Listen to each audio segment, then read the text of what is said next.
I think your Zoom might be muted. We can see the little microphone. Hello, I'm Kat Kruger, a technologically challenged individual. My pronouns are she, her. I am a freelance narrative game designer and author. You may have seen some of my work for MCGM, Hit Point Press. I also work in board games. I've worked for a bunch of Avalon Hill games like Hero Quest, Betrayal at House on the Hill, and what other board games? I worked with Larian Studios on their Divinity Original Sin board game, as well as an augmented reality game called Blood and Baldur's Gate. That was ahead of the Baldur's Gate 3 release. But yeah, I'm also the author of a book called How to Be More D&D. It's kind of a self-help, how to be more adventurous in your life kind of book. And yeah, today I'm going to be playing a subclass that I'm in the process of designing, so we'll see. I feel like I'm playing and also playtesting this character, this subclass. Yeah. Perfect. So it's going to be a cyborg subclass. Took a lot of ideas from actually Seeds of Decay, which I also worked on with Daryl from the Tinkerer. So a little bit Tinkerer, a little bit muscle as well. So, we've got a bit of a tank here. She is, her name is Rach, short for Rachel, but a lot of people have, due to a spelling error, call her Ratchet or Ratch. So depending on who you are, she could be Rach or Ratch. And yeah, she is a gnome cyborg who is a more of a soldier type of the subclass. Not everything's named. Beat.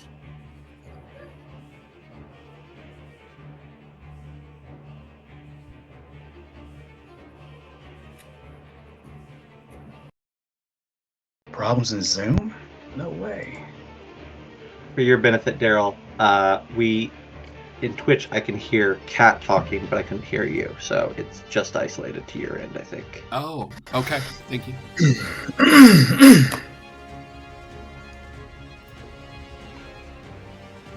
Hello.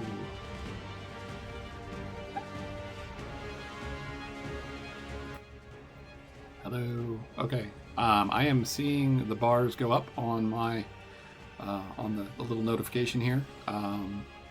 Can anybody confirm? Can you hear me now? Yes. All right. And you were able to hear Kat when she introduced herself?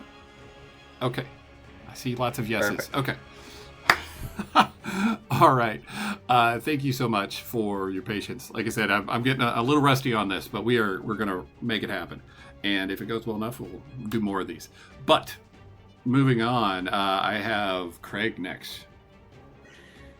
Hey, everybody. Thanks for having me. I'm so happy to be a part of this project. I'm playtesting a class called Shard Mystic. I'm bringing psionics back, baby.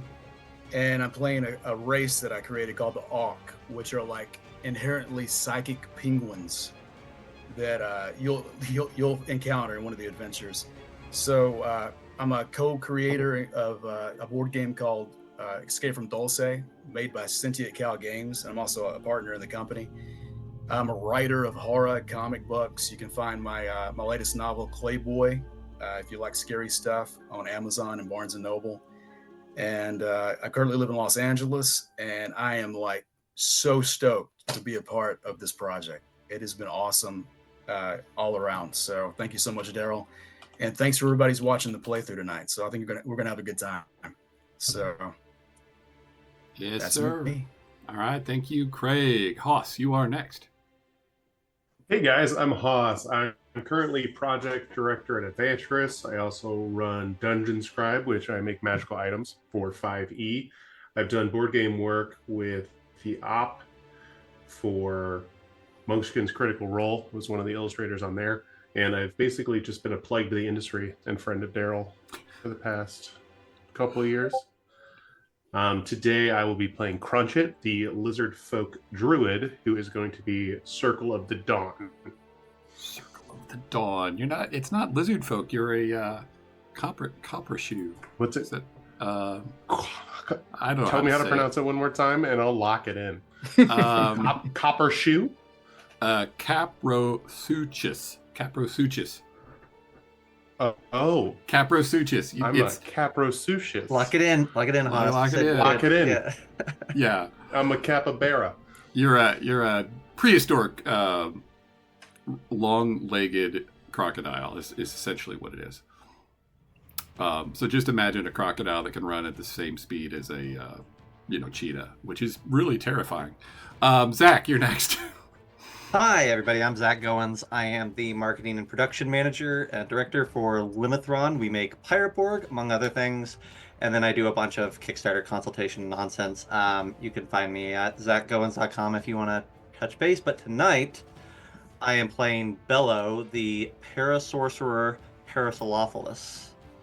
And I could not be more pleased. So thanks for dropping this wild, weird character on me, Daryl. Good. Yeah, I'm glad you're here too. Thank you so much. So this is our group. We are going to just kind of jump right in. This is a playtest, as we've shared, and also even of the adventure. This one is called A Conquest of Baird. This is actually, for those who are VIPs and know what I'm talking about, this is the bonus adventure that VIPs will get. And we'll eventually, release it as a PDF separate. But it is special just for you VIPs, so you're going to get a little preview of that. Because it was for VIPs, that's also why it's the furthest along, at least from on the stuff I'm working on. But we are going to start. I'm going to read the introduction that I gave the players, and most of it will be theater of the mind. They're going to be rolling on their tables or wherever. It's going to be a lot of fun, and let's just dive right in. Your party has been battling to save a small forest village from invading insectoid constructs. You were able to defeat each raid easily enough, but night after night, more would come. You soon realized you had to find the origin and stop them for good. Your search led to a room deep under a mutated tree. Nothing in the room made sense. Metal, glass, lights, and tubes all around. Some sort of machinery unlike any you'd seen before. Except maybe Ratch. When you entered, the machine sprang to life. A beam of white light flashed over you. When you could refocus, you found yourself in a different room. It hummed and vibrated as if you were moving within it. It had similar glass and metal elements, but it was larger and had several windows along one wall. Through them, you could see nothing but black, little specks out in the distance. Glowing little twinkling lights, but there were no other buildings or hills or trees. It was almost like you were looking up into the sky, into a starry night. On the other side of the room, strange glass chambers stood from floor to ceiling. They were full of a blue-tinted liquid, and floating in them were huge, lifeless creatures. One of them had a stocky body similar to a cow, but you could tell its skin was thicker and calloused. It had a head with 3 huge horns that jutted forward, and behind these horns was a bony plate, like skull. The creature in the other chamber was even more alien to your eyes. Its huge back legs made its forelegs look comically small. But there was nothing comical about its terrifying jaws and razor-sharp teeth. Before you could process anymore, high-pitched horn blasted into your ears. People emerged from doors you didn't even know were there as the walls just separated, and people came running in, clearly in a state of panic. You realized that horn blast must have been some kind of alarm. And you guys are standing in the middle of this fairly large room. I'd say it's the size of 30 by 60. You've got these tubes, windows on one wall, and a couple people come running in. Oh, and I forgot to tell you, you do have a 5th party member, and they are a human fighter named Drew. By the way, it's just one of your party members. You've known him forever. He's really good guy. Good old Drew. Red Good old Drew. Drew the red shirt. Drew owes me money. Yeah. Yes. Alrighty. So these people come running in. They are not humanoid, but they have kind of a green, slick skin, small horns along the sides of their head. They run up to this control panel in the front of this room where you realize the horn sound is coming from. Did you guys do anything? Oh, I think like I was following Rach up to this point, but when you sound a horn next to me, I am like that's a challenge because I am all about horns. I'm skilled in horns. I've got horn abilities. I got horn magic. Like I'm obsessed. So I think I responded. I would respond in kind, and let loose a counter bellow. Hence the name. Nice. That's awesome. So yeah, he's a Paracelophilus. If you guys remember what kind of dinosaur that is, that's the one with the horn that they think was used as kind of like an echo chamber of some sort. So, so are you using your stunning horn blast, or just making some noise to get people's attention? What I'd love to do is make so I took the horn tool to represent my horn, and or either that or just intimidation, and I just like to be a counterpoint. Okay.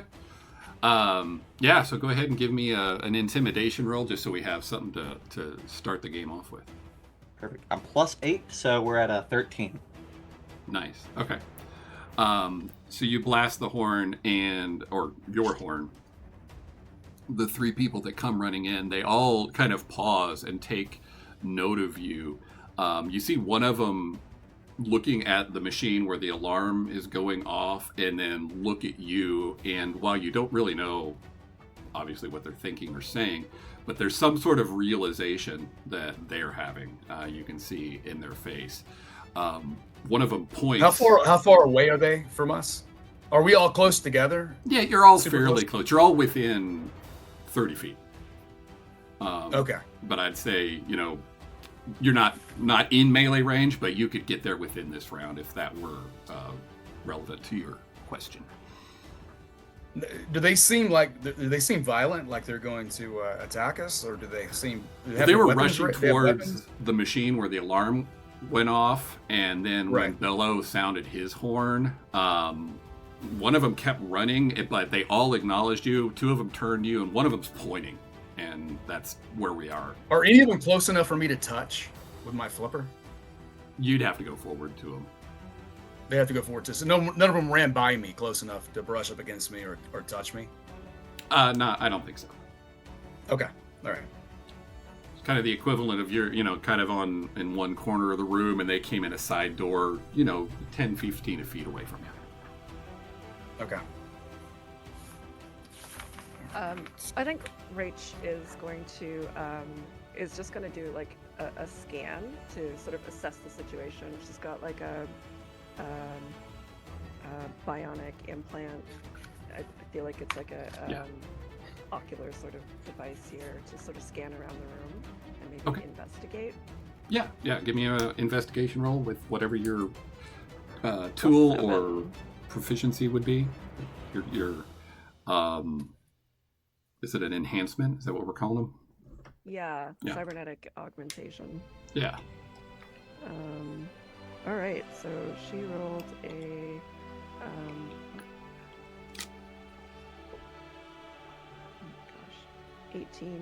16 plus 7. Oh wow. Fair. 23? Yeah, I think. All right. You scan around the room, and your cybernetic and just your character's nature, you quickly realize you're in a spaceship.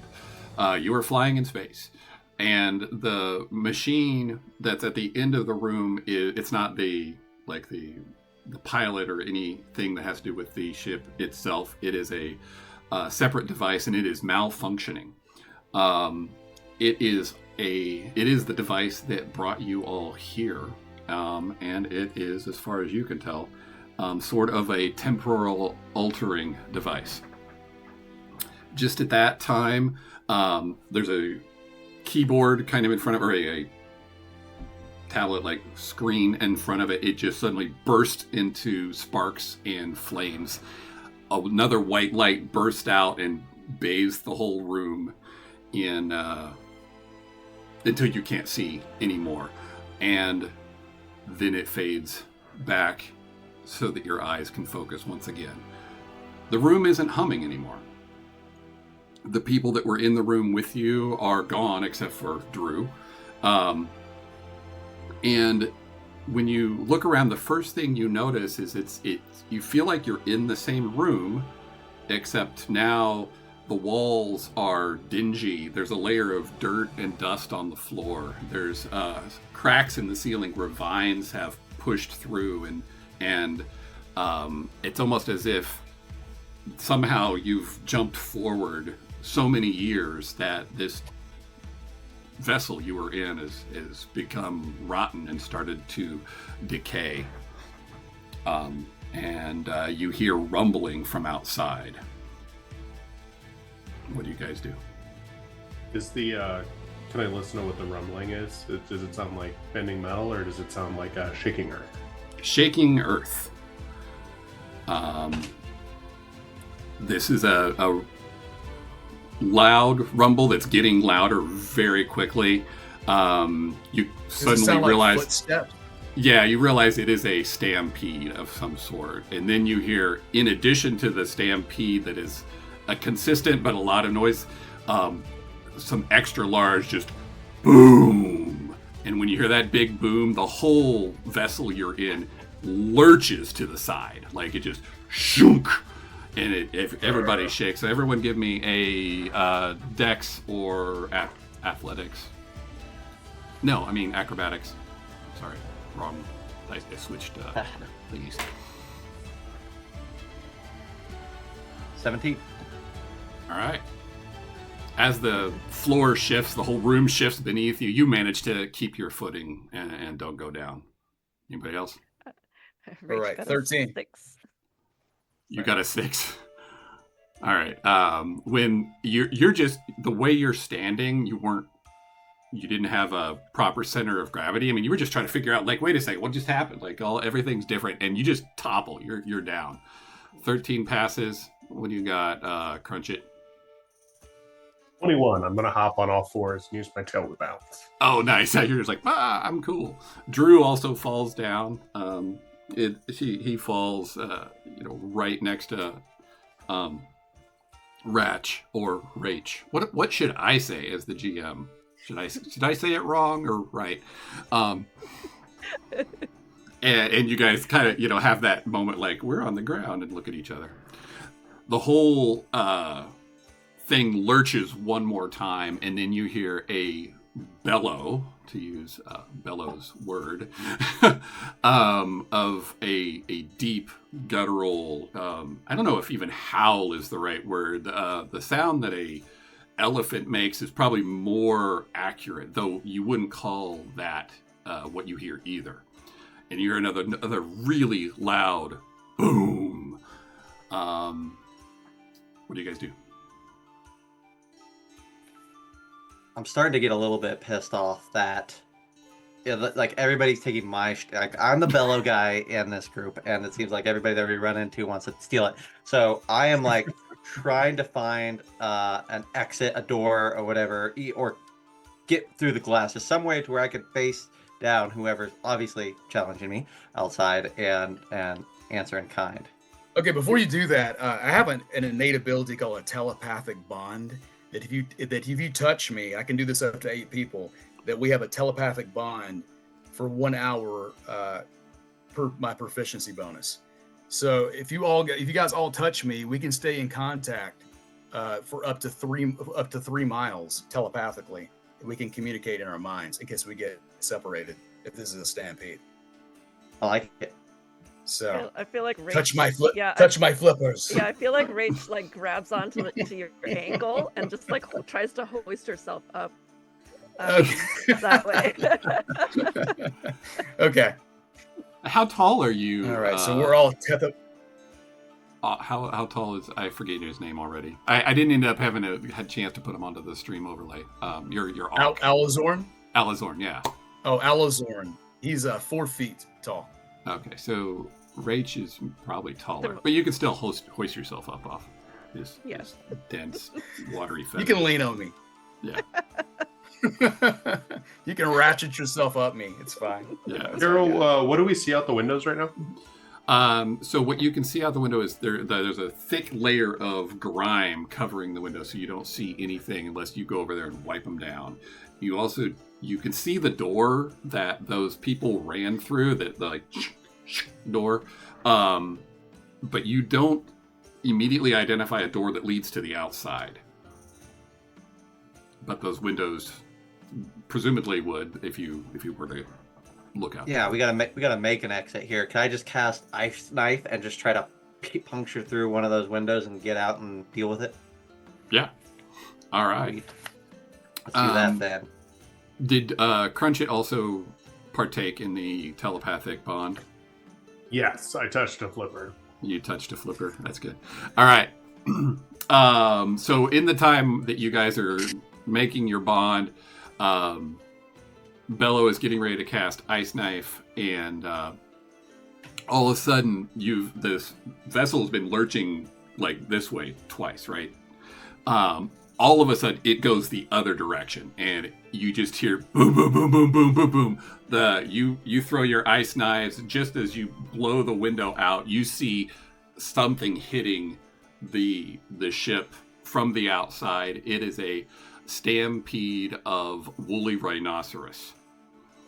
And it is bashing into the wall there. You see dents caving in toward you as they hit. So what do you guys do? Do you want to roll initiative at this point so you have a are they turn order for pushing it on the glass side? What about that? Are they pushing it on the glass side or the Yeah. So the glass is kind of blown both ways because what Bello didn't break, they did, and it threw it in. I'm at an 18. 18? 15. I'm at an 18. Okay. I hope you all rolled 18 because that's awesome. That'll work out. Yeah. I also rolled an 18, but I have a +2. Oh, okay. I was so close. You can be in the 18 club. That's all right. What about you, Rach? Only rolled a 5. All right, so we've got Crunch It, and between I think rules is written when you have a tie for initiative. You just decide who goes first. It was 4th edition where you went based off of the decks. So you guys just tell me who's next. Hoss, you go. Crunch It Well, goes. he's first. Yeah. So Craig, Yeah, and then Craig can go after me or before me. Alonzorn. So, me? Yeah. Yeah, go So for it. Okay. it'll be Haas, then Alazorn, then Bello, then Rach. Okay. What did you get? So I'm gonna use unlock a side defense, which is a minor sphere. That's gonna cost me 3 faculty points, and it's gonna thicken my skin, so it gives me +2 to my AC Okay. for 4 rounds. That's good.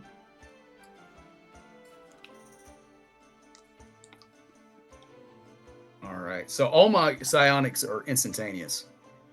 So do I get one more action, or would that take up my action? I guess we'd have to make sure we know how that's written. But it's either going to be an action or a bonus action to do that kind of thing. It reminds me of one of the bark armor spells, and that takes an action to cast. So Okay, that's so what I would let's say lean like towards for the I'm moment. play testing all this how it feels, too. So let's count that as an action. Yeah. So that's So fine. okay. So now we'll go with Crunch It.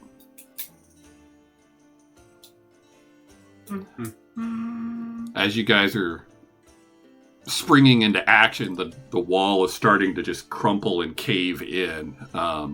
There's a woolly rhino stuck in the metal of the wall, just about ready to burst through. He's actually one that's got 2 horns, and he's very angry and agitated.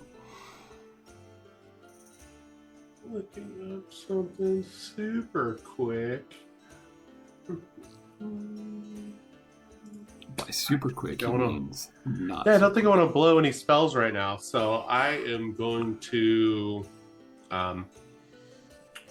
Let's see. I'm going to take a bonus action to morph a little bit, so I get a little bit bigger, and my my snout doubles down with an extra set of teeth, and I sprout larger front claws. I take on aspects of the raptor, and then I'm going to use the 20 feet of extra movement to have it 50 total, and I'm going to check the hallway.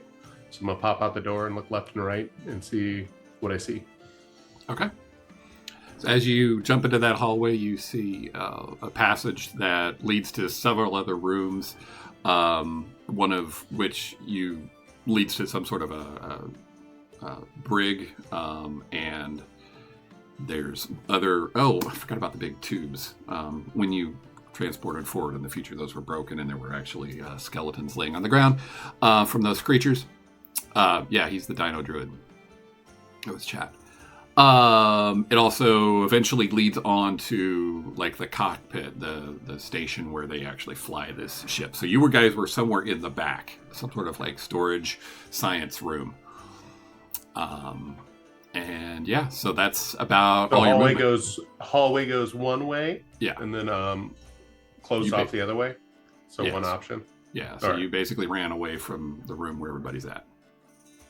All But right, you are getting away I'm- from the woolly rhino stampede. So Yeah, I'm gonna clear the room once I get to the doorway, and I peep out. I can roll perception if you want. As long as I think that's safer, I'm gonna start rounding my hand to call people my direction. Okay. All right. So yeah, you don't need to roll perception. Just imagine, a Star Trek ship, and you found a hallway that leads to the more working rooms where people are going to either do tasks related to flying the ship. Sorry. Okay. So I moved about 50 feet out of the hallway. Okay. From wherever we started, Sounds good. as I'm just huffing it. Yes. One other thing you guys see now that more of the glass is broken out, in the 6 seconds between each turn, there is a giant... So you heard the 2 different distinct rumbles. There was the rumble of the stampede, and then there was boom, right? You see a tree trunk, or maybe 2... Nope, there's 4. Yeah, it's hard to see through the window, but there is something huge, and it is moving big steps, and it is getting here quick. What do you Something's do, causing Bellows? the stampede. Yeah. Okay. Yeah. Smart. Interesting.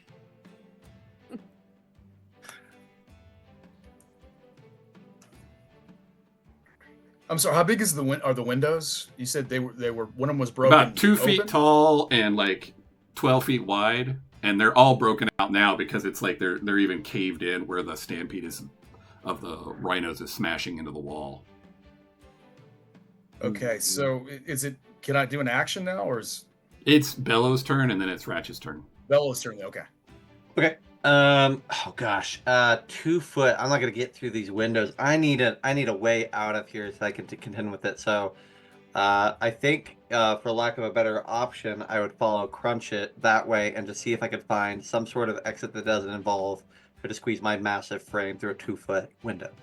Okay. All right. So you take off down that way. He's really fast, so he's up ahead of you.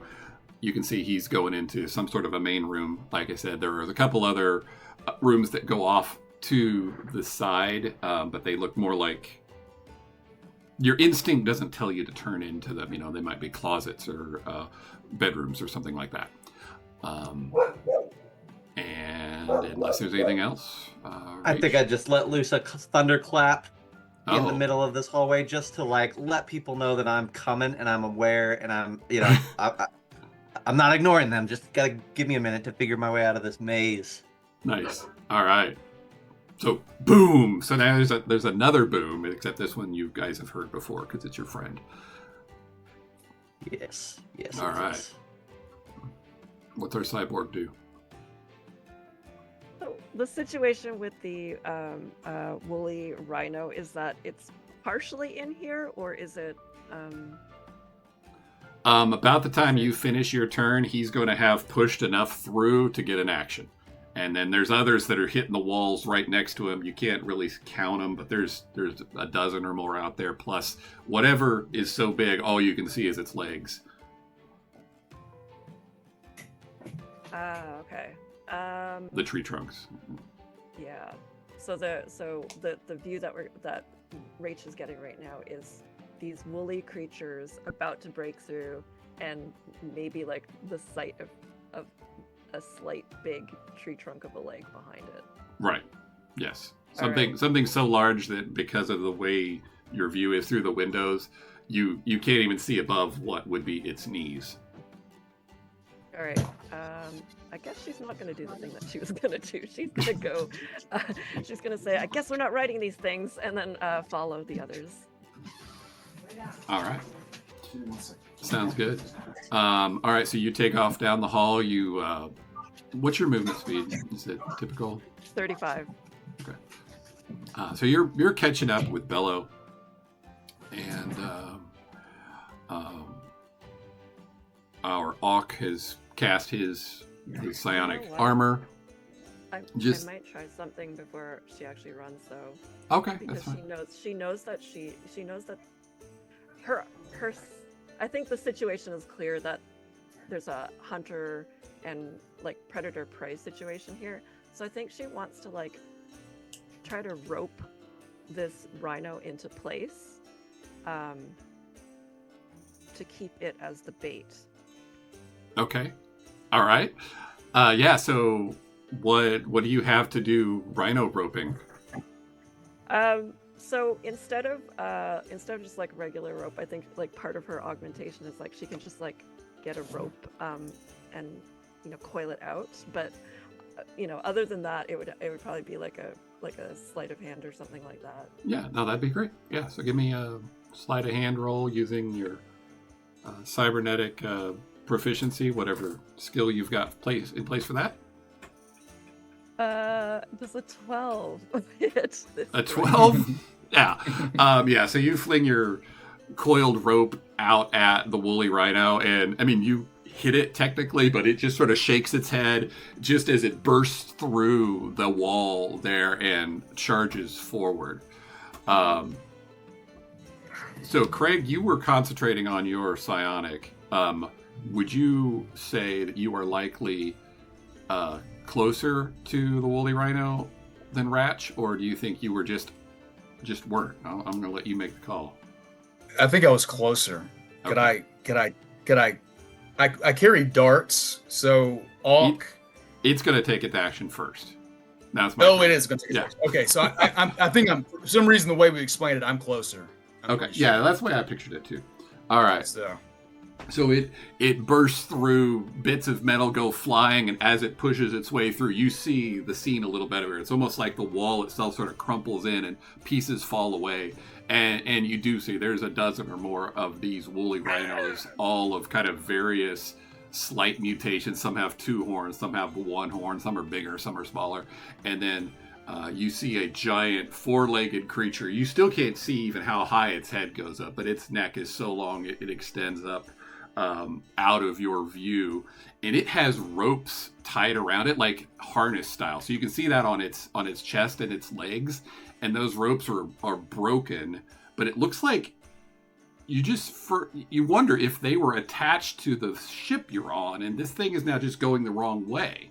You see this leg lift up as if it's about to step on the ship itself, but the woolly rhino just charges at you, puts its head down, and tries to hit. So that is a 23. So we've got a pretty good roll to start. I assume that hits. Yeah. It is charging, so its horns strike right into you, and that is 17 damage. Now is he at a disadvantage because I'm so small to hit me? You're not that small. You're not even small. You're just all right. I thought I'd try. Small side of medium. But also give me a strength check. Okay. 16. All right, so you get hit by the two horns of this woolly rhino, and it pushes you back, but somehow you maintain your footing well enough to not be knocked prone or lose any of your stability. Okay. Just then, the ceiling crumples in above you as it just starts to bow, as this, you can just tell whatever it was just stepped on the ship. And now it's your turn, Craig. The ceiling is coming down, and you've got a split second to decide what to do. I've got a large head, thick, short neck. I'm kind of like the black beak of an emperor penguin. I carry a war pick, some darts, and there's a shard inlaid into my war pick that kind of glistens with a mystical energy to it. So, all right, the ceiling's coming down on me. Oh no! All right, so I'm going to unlock something called Psi Defense, which is a minor sphere. And it's going to cost me 4 faculty points. The Psi Shield enhances even +2. And I can even cover up to 10 feet around me other allies and give them a shield? +2 to their armor class too as well. Okay. So... all right, so this like mystical shimmer of a force field comes out from around me and covers 10 feet on all sides of me. All right. Including me. All right. And then, so you've got that put up, and you see the woolly rhino that burst through. The next couple that are coming through, that first one, though, particularly, like, it almost, you feel that pressure of it, you know, the psionic sense of the pressure of it pushing against that shield. But you still have your movement. So either you stay there and you just get crushed even though you've got your shield up, or you run down the hall with everybody else. Or you try to go outside through the massive rhinos. Okay, well, as far as I think the Psi Shield follows me. Yeah. 10 feet around me. So I'm gonna head out towards the hallway away from, because only this part of the ceiling's collapsing, right? Correct. Not the hallway. Yeah. That's it. Okay. Yeah. So I'm gonna head to the hallway. Okay. So you come waddling, if that's what you do as a penguin person, in a fast way. And then we get to crunch it. So you are in the main deck. There's a big console that's in a curve, another great big window, but it's just black. It's cracked. There's vines and stuff hanging through, dirt everywhere. But underneath the main deck, there's a slope that goes down, and your guess is that is heading towards either an exit or some other room that at least is further away. Because now you feel the whole ship is completely vibrating. Like it is worse than who's an leading us earthquake. down the hallway? So if we're mentally in tune with each other, bonded, we can kind of know what the lead person sees before we get there, right? Sure. Yeah, I'm given one-word descriptions of what I see. So, big room, slope. How far down the is the slope into darkness, Daryl? 15 feet. 15. Yeah. It's like one story, you know. And then if I look back, have any of the woolies made it into the hallway yet? When you look back, you see Bello and Ratch first, and then followed by, why can't I? All I can think of is Auk. I want to say your race name, not your Avaleron.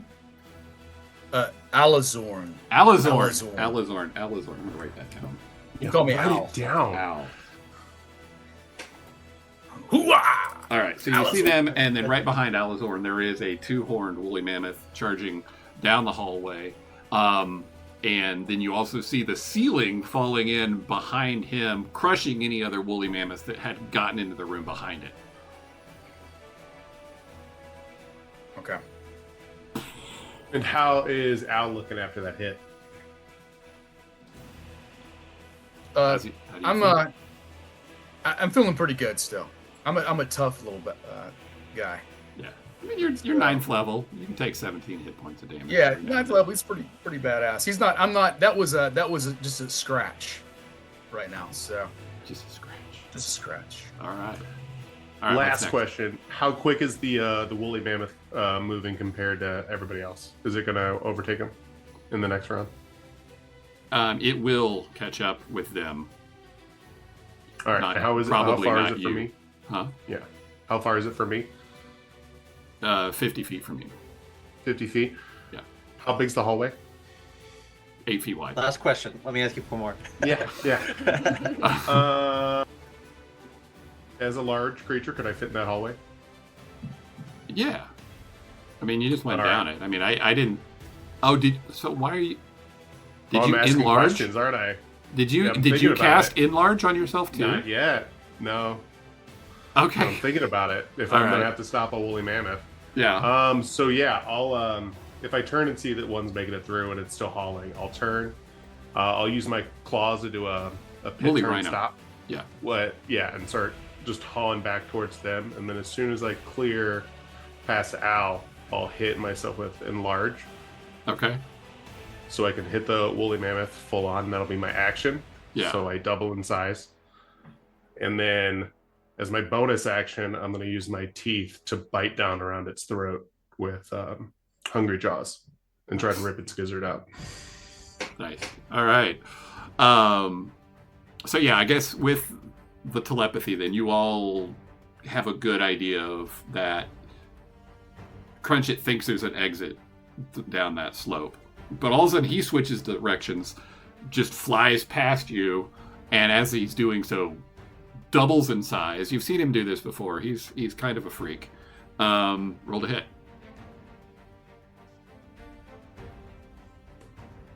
Is that with advantage for biting being strength? Why would it be with advantage? Because I'm enlarged, right? Now you do extra damage. I don't think you get advantage just for being big. Let me check. You do. No, that's for checks and strength saving throws. All right, so 10 plus 8, 18 hit. Yeah, then 18 will hit. All right, so that's a 1d6 for the bite. So that's going to be 7 damage for the bite, and then you're going to see my jaws bite down again and have thunder damage for 1d10. Thunder damage. Oh, sorry, 1d8 for the Yes. primal strike. And that'll be 5. Okay. Yeah, so you manage to weave around, bite into its neck, and just blood burst out of around your teeth, and it Delicious. and you guys end up in a primal embrace, is what we'll call it. I feel like you can all just hear Ratchet telepathically just saying, "Ah, crunch it! I can hear the crunch in that." Just Does it taste like chicken? because I didn't know how beat up it was going to be from the wall and the ceiling, so I'm just trying to bring it down and stop it from Yeah. moving fast. So Yeah, I'm it filling is. them It all. is downed. It's not dead. I mean, but that's Is there enough blood on the floor I tackled can do a It's belly like slide charge? Usually I can do a belly slide charge on snow or ice. Could I slide in the blood and do a belly charge? you'd have to turn back around. Like the way I pictured this, you guys are all running this way, following him, and then he basically jumps back the other direction. So you'd have to Okay. go back to the blood. I But love sliding on my belly. yes. So yeah, basically, I'm giving you a grapple without any rolls because of the way Okay, that okay. looked. Got it? Okay, Bello. Yeah, so I mean, opportunity. The ceiling collapsing in. I spin around. I see the foot. Can I misty step out to introduce myself to this creature outside that has a big tree trunk foot? Give me just a wisdom check. This is you basically trying to properly gauge the amount of crunch from the ceiling so you know where you Yeah. could go to land on the ceiling without being halfway into the wall or whatever. I'm about it. Yeah. That sounds great. No, that's an 8. 8. Yeah, you're like, I just don't trust myself on this. I don't want to end up in a rock or something that's that I can't see. So But I could see this boot or this tree trunk leg, right? well, you saw one outside, and you can still see one outside, but there's one that's now above, and it hasn't like broken through. It's just pushing the It's just ceiling down. pushing it down. Got it. Yeah. Yeah. Okay, cool. Well, then maybe I'll just help crunch it with this rhino here, and just try to put a further stop to it at that point. Yeah. Can I? Yeah, you know what? We'll just do a quick. We'll make a quick shocking grasp on this thing. I'll run over and like put my shoulder into it and just try to give it a surcharge of lightning. So Nice. see what happens. Is that a roll to hit or? It's a roll to hit. Yep. Yeah, I think so. That is a 15 to hit. Yeah, that'll do it. Just barely. Okay. Okay. Fair enough. We're talking about 8 points of damage, and it can't make opportunity attacks. All right. So it's laying on its side, jaws around its throat, and all of a sudden it's getting electrocuted. And it just Nice. like blows more blood out of its throat than off his mouth. Yes. Yes. Yes. Tasty. All right. I think it's Rachel's turn. Rachel's just gonna look back, kind of shake her head, and then I think I don't think we need 3 people on this woolly creature, so she's gonna head down the slope to see if she can find that way out. Okay. Yeah, you get down to the bottom of the slope. You see there is a pair of metal doors, and it looks like they. You can't quite see how they open. Like they don't just look like a typical door that would hinge out. But they're kind of crumpled. There's actually a rock pushing through part of it. You can see a little bit out. It's dark. There's no. As far when you saw out the other window, it's not nighttime. But whatever you see past that door is not out into the daylight. Okay. I guess she's gonna. So with her bionic implant, she can like basically shed a light in there. Yeah. Like a lantern, just Okay. to sort of see what's in there. Yeah. So yeah, you can look through the partial crack formed by the rock, and it looks like it is a small cave, or it's a natural rock passage that's just on the other side of that door. Okay. I guess then for her action, I guess she'll try to like pry open the door with her mech power. Okay. Yeah. Give me a strength or athletics. I guess if you're gonna just like brute force, like lift it, just strength. If you are gonna like shoulder it or kind of use more of a athletic move, then athletics. If you got it. Yeah, so one of the things I have for the cyborg is that it's one of the augmentations that she could take, and it's mech power. So when I make a strength check or saving throw, I can add a bonus to the roll that's equal to my intelligence modifier. Nice. Love it. I love intelligence strength rolls. Those are the best. I got a few of those too. Yeah. All right, so that gives her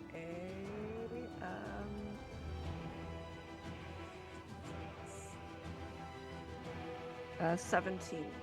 All right. So yeah, you lean into the door. You kind of assess it with your intelligence, your mech abilities, and your cybernetics kick in, and you start to push, and the door actually hinges down. But it crumbles over that rock, so it's not a clean opening. But you see, it's more of an alcove, and you can see out at this point into a sparse sort of forest. But it is, like I said, there's cast shadow from kind of being a little bit in the ship crashed and partially buried, but they dug a way out through that door that now you can see into this little forest. But like I said, it's really sparse. There's just a few trees here and there and some vegetation. Yeah, so I'll leave it at that. That brings us to me. The woolly rhinoceros is going to try to shake you off, Hoss. So, strength roll. That is a 24. So, opposing strength. Check my athletics. I got a 19. with the advantage. I bet you beat it. I bet it's gonna be close. Like a 22. That doesn't beat it. No. All right. So he Wait, tosses is that his head athletics? side to side and tries to get up. He can't quite get up, but he does dislodge you. And he's kind of pushing backwards, but he can't go very far because you're in this 8-foot wide hallway, and he's 2 foot wide and 4 foot long anyway. So he's a chunky boy. He's bigger than that actually. Anyway, close enough. Craig, Al is your name. Ow. As you begin to take your turn, also the rest of down the hall is just crumpling in. You hear the screams of more of these woolly mammoths getting crushed. You hear the whole ship is just shaking and falling apart. Stuff's starting to fall from the ceiling where you guys are at. And Ratch is the only one that's out of harm's way. So do we see this larger creature still somewhere? Can I see its legs or anything? You've gone down this hallway. All you can see is toward that direction. The ceiling is now put concave down in, and it's pushed the ceiling down. So your view is now completely blocked. Okay. So but the hallway's intact, but that other part's caved in where I can't see the sky. Where you came from is completely caved in now. Yeah. Okay. And I can't see the sky. There's no portholes or no windows in the hallway, anything like that. Okay. So how far am I from the cavern then? A turn. If you just take off turn? running, if you use your dash action, you'd get out with Ratch. Okay. I'm gonna do my dash. I'm gonna run to the cave. Okay. And, All right. What do I see once I get in the cave? Yeah. So you go down the little slope. You come to the doorway that she pushed open, and like I said, there's just a little area that they dug out to get through where the ship crashed into the earth, and Okay. it is a very sparse foliage area, not quite a forest, we'll call it that though, and you can see down a little bit further. So since Ratch was using her turn to get the door open and you're just observing, right, so you can actually see past her, and up on a rise you see a Kentrosaurus, which is now, here's a note to all the GMs that might be watching or getting ready to try to play this. Describing all the dinosaurs without saying their name is going to be a challenge that you have to choose whether you accept it or not. I'm just going to say their names so that everybody knows what I'm talking about. So, I was writing the adventure. Do you describe something like no one's ever seen it, or do you describe it by the name of the dinosaur? Yeah. And you know what I'm saying? And kind of like fudge that a little bit. So I think you got to go with your gut and let the GM will want to do however it feels right to them and their players. I mean, the players are going to have a lot to do with it. But so this is a large creature with a humped back and lots of long spikes on it. But sitting on the back of this creature is a humanoid with a big axe across his back. And he's just sort of sitting there holding onto the reins, watching the action go on around him.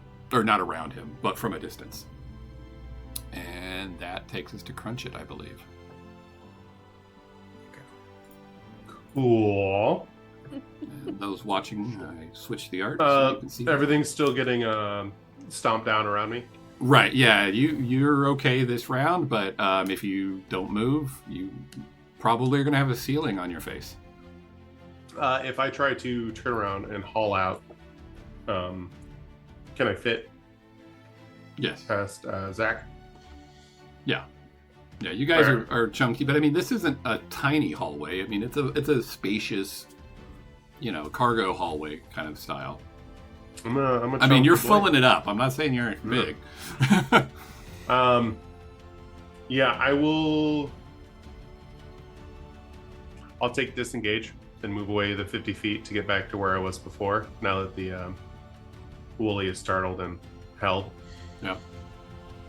Sounds good. So you get all the way back into Just that come back, room, just and you can covered in start blood. going down the hall. You see Hear my little raptor talons ticking as I'm running past. Yeah. So bloody half raptor, half caprosuchus, half whatever Good job. giant thing. comes charging towards you, Ratch and Al. Bello, what do you do? Yep, I think this is a better use of it. I'm going to look back, see him running down, see that I'm kind of in the middle of all this. I don't want to deal with this mammoth if he's not here.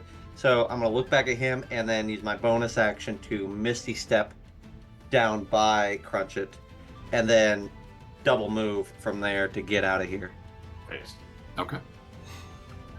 All right, so you get out also. As you guys catch up with each other, you hear the ship rumbling behind you. You can move out a little bit further and see kind of over the hill that the ship was crashed into. Again, it's basically just a mound. It was just enough to make it where they had to dig out through this doorway. But some woolly mammoths start sort of swarming around the ship, like they going past you now, and up that hill towards the Kentrosaurus and Rider. Not directly towards it, just in that general direction. I have an important question. What's that? I have an important question. What is it? Did Drew make it? Did Drew make it?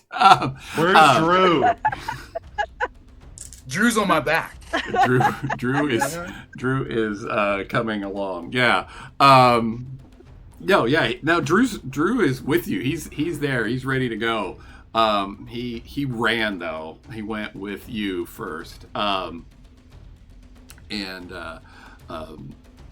But he's there standing at the edge. He steps out a little bit further actually, and he turns around and he points, and you can see the Patago Titan, which is of the three largest dinosaurs, the Argentinosaurus, the Dreadnoughtus, and then the Patago Titan, that just stomped down on it. And he's like, that's the biggest living that can't be real, is it? And it's anyway. So what do you guys do?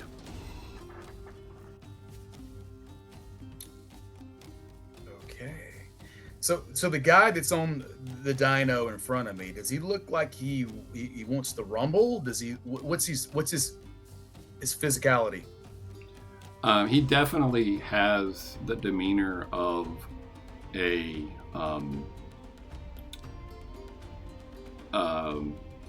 screw around and find out, but he is way off. Like you can recognize enough of his shape to tell he's got an axe on his back. You can tell he's physically a specimen, and he's sitting on this thing. But, we're talking about he's 300 yards away, right?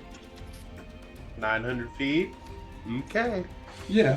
I'm not saying he isn't reachable, Okay. but he's not a turn away. Whose turn is it? We are not in a critical initiative order situation, but we might get right back into it. So you just tell me what's happening next. Okay, I'm going to unlock a major sphere. It's called Astral, and I'm going to spend. I'm saying this out loud just so I can run this through my mind. The rules. I'm going to spend. So the way it works for Shard Mystic is you take a path at 3rd level, and the path is either Astral Protector, which I am, or Elemental of the Mind, or a Mind Reaver. And so, depending on which path you take, you can access all spheres, but they're cheaper based on the path you take, or more expensive. Okay. So the Astral is the cost for normal, it would be 4 to unlock the sphere, and then to turn invisible would be 3 faculty points. For Astral Protector, it's cheaper, so I can spend 2 and then 3 to turn invisible. So I'm going to turn invisible. Okay. Poof. And I'm invisible on the material and astral plane for as many rounds as my proficiency bonus, which is 4. And also, a Shard Mystic, I can spend 2 more faculty points to increase a round of duration on any power. Or if I throw like a Mind Bolt, which is like a magic missile, I can spend 2 faculty points to add another Mind Bolt to that. All right. So there's a lot of allocation of faculty points and some decision making in the characters I'm trying to make interesting and not too complicated. But I'm not going to spend any more. I'm going to be invisible shield up for too, 4. right? I have my shield up too as well. Yeah. Okay. For another 2 rounds. Okay. Yeah, I think you said 4. That sounds right. Okay. Yeah. All right. So you turn invisible. Is this Okay. is this Patago Titan? Is that the source of the bellowing? Do we think? That Okay. first big just was from a creature that of that stature. You Yeah. didn't see its mouth, but yeah, that would be your guess. Yeah, I'm cracking my neck, cracking my knuckles, telling Crunch It to hold me back because we're about to throw down with this thing if somebody don't stop me. And I am keen on tackling down this Patago Titan and seeing just what it's made of. See if it bleeds the same color as I do. But if somebody tells me not to, I'm a team player. So All right. Yeah, so you guys see, Bello, he's getting pretty amped up, and this thing that he almost is as big as one of its toes. He's thinking about going to rumble with it. What do you guys do about that? I feel like Rach just like with her like metal gauntlet of a hand on that hand, she just like pokes you in the shoulder. I look back. I'm like, is that a no or a yes or a go or a Well, we're all telepathically linked, anyways. yes? So. Yeah, Yes. that's true. But she physically wanted to like. She wants to make her Like reinforce it. That'll Like, make hey, her point. Yeah, I got it. Like snap out of it. We have other things to deal with right now. what could be more important than what we're looking at right now?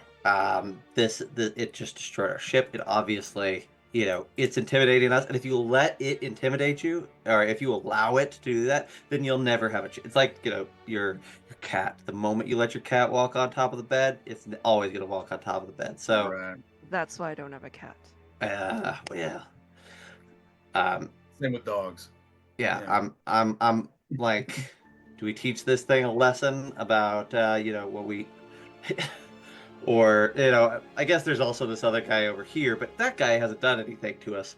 This thing is definitely creating problems. I don't know how many thousands of gold worth of your machinery, Ratch, it just destroyed, but Yeah. I think we take some of that gold out of its form, out of its hide. That's a lot of meat.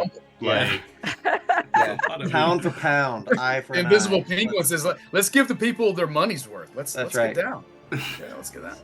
Yeah. All right. So as this discussion's going on, a few things happen. Some of We're the all arguing in our minds. the- Do it, don't do it. the overwhelming din and chaos of noise of the ship being destroyed, of the stampeding woolly rhinoceros, it's starting to die down a little bit, and you hear some voices coming from the other side of the ship. So this, where you guys started at, where the wall was burst through, that whole side of things, and you hear something like Emma, turn around, they're past now, and you actually see the leg of the Patago Titan like lift up, and this is stepping backwards away from you guys. Up that hill, the guy on the Kentrosaurus actually kind of does his reins a little bit, and he turns and starts to step away. Okay.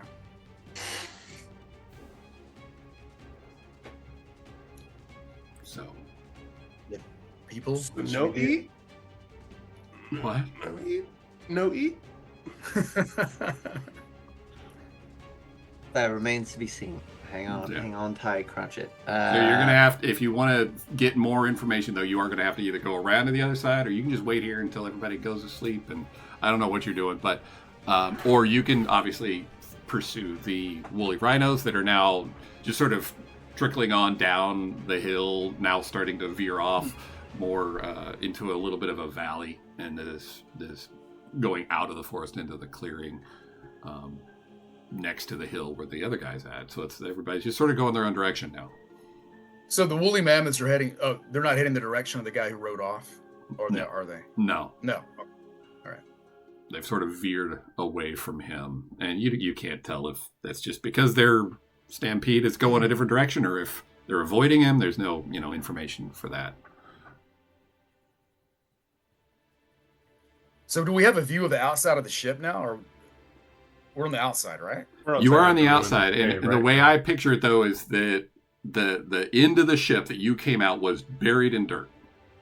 Somebody Gotcha. at some point dug a hole out of the dirt, and you were so you're in this little bit of a cave area on one side of the ship. So you can tell the ship's behind you, but you don't have a visual view of what's on the other side of it, other than where you came from. But you were in the inside at that time. Does that make sense? Yeah. Yeah. And they were pulling it out with an animal, like excavating it. Is that kind of the vibe? Yeah, that's the vibe. Okay. All right. I think we need to go check out the ship. Like, as much as I would love to go introduce myself to others, like that, the ship is the ship, right? So let's go see what we could see. Okay. Okay. Yeah. So what does that mean? You work yourself around to the other side and just loop around? Yeah, I think that works. Okay. Okay, I'm gonna tell them mentally. I'm gonna go around the opposite direction because I'm invisible, Sure. and I'm gonna try to scout out any potential dangers or ambushes around the other side of the ship. I'm gonna meet them on the other side of the ship. Okay. So I'll take the wide way around because I take it their way around shorter, like where we're standing. I didn't now, or- plan clear enough to know which way was faster. It's just one We're, way we're or the gonna say other. that. We're gonna say that short enough. So Yeah. whatever you want. Yeah, But I'm going to that's go fine. around the wide angle and kind of get more of a view, see if anything's coming, and just kind of like kind of scout out around the upper area, maybe the higher area, and then meet them on the other side if we all want to meet at the same place on the higher, because that's going to go a higher elevation, right? Yeah, You're kinda a little going bit. up You're a- going to kind of come around Incline. that mound Okay. that it was buried into, and you're going to come out over. So when we get a better view when we get on top of this thing. Yeah. See Yeah, what's so you around come us. back, you start coming around. Is the other three of you then just going together, kind of as a Yeah. group? Okay. Yeah, go together as a group. How long does it take to get around? 4 turns. And that's if you're not rushing. I mean, but not dawdling either, just a regular walk. But a couple turns, you come around enough to see. And there are 2 stegosaurid people. So that would be one of our playable races that are the Stegosaurus family. And they are, one of them is holding onto a rope that you see arches way up to the neck of the Patagotitan, and the other one is trying to repair a rope, and they're talking to the Patagotitan, to each other, and you can see that there were ropes that were connected to the ship, that they were trying to use this creature to pull the ship out. And they are really focused on their task, and so at least at this point, they haven't noticed you. So I'm walking around towards the You're front coming of from the other Titan. side. The other side. So they're closer to the Titan, the other 3? Or am I closer to the Titan? Well, I mean, I picture, the ship. You guys are coming around this side. You're coming around this side. They're on the opposite side with the Patagotitan, trying to reattach it to the ship if they can. I want to try to get to the leg of the Titan and touch his leg, and I want to try to telepathically bond with it. Okay. All right. So see how this you go. Is there any roll or anything that's part of that action, or just using your telepathic? There might be a roll, a DC. So a DC would be 8 plus my intelligence and plus my proficiency. So they would need a DC of 8, 9, 10, 11, 12 Oh, to resist, uh, right? to resist. So it'd be Yeah. a 15 DC Okay. to resist. Yep. All right. Let me look at one quick thing here.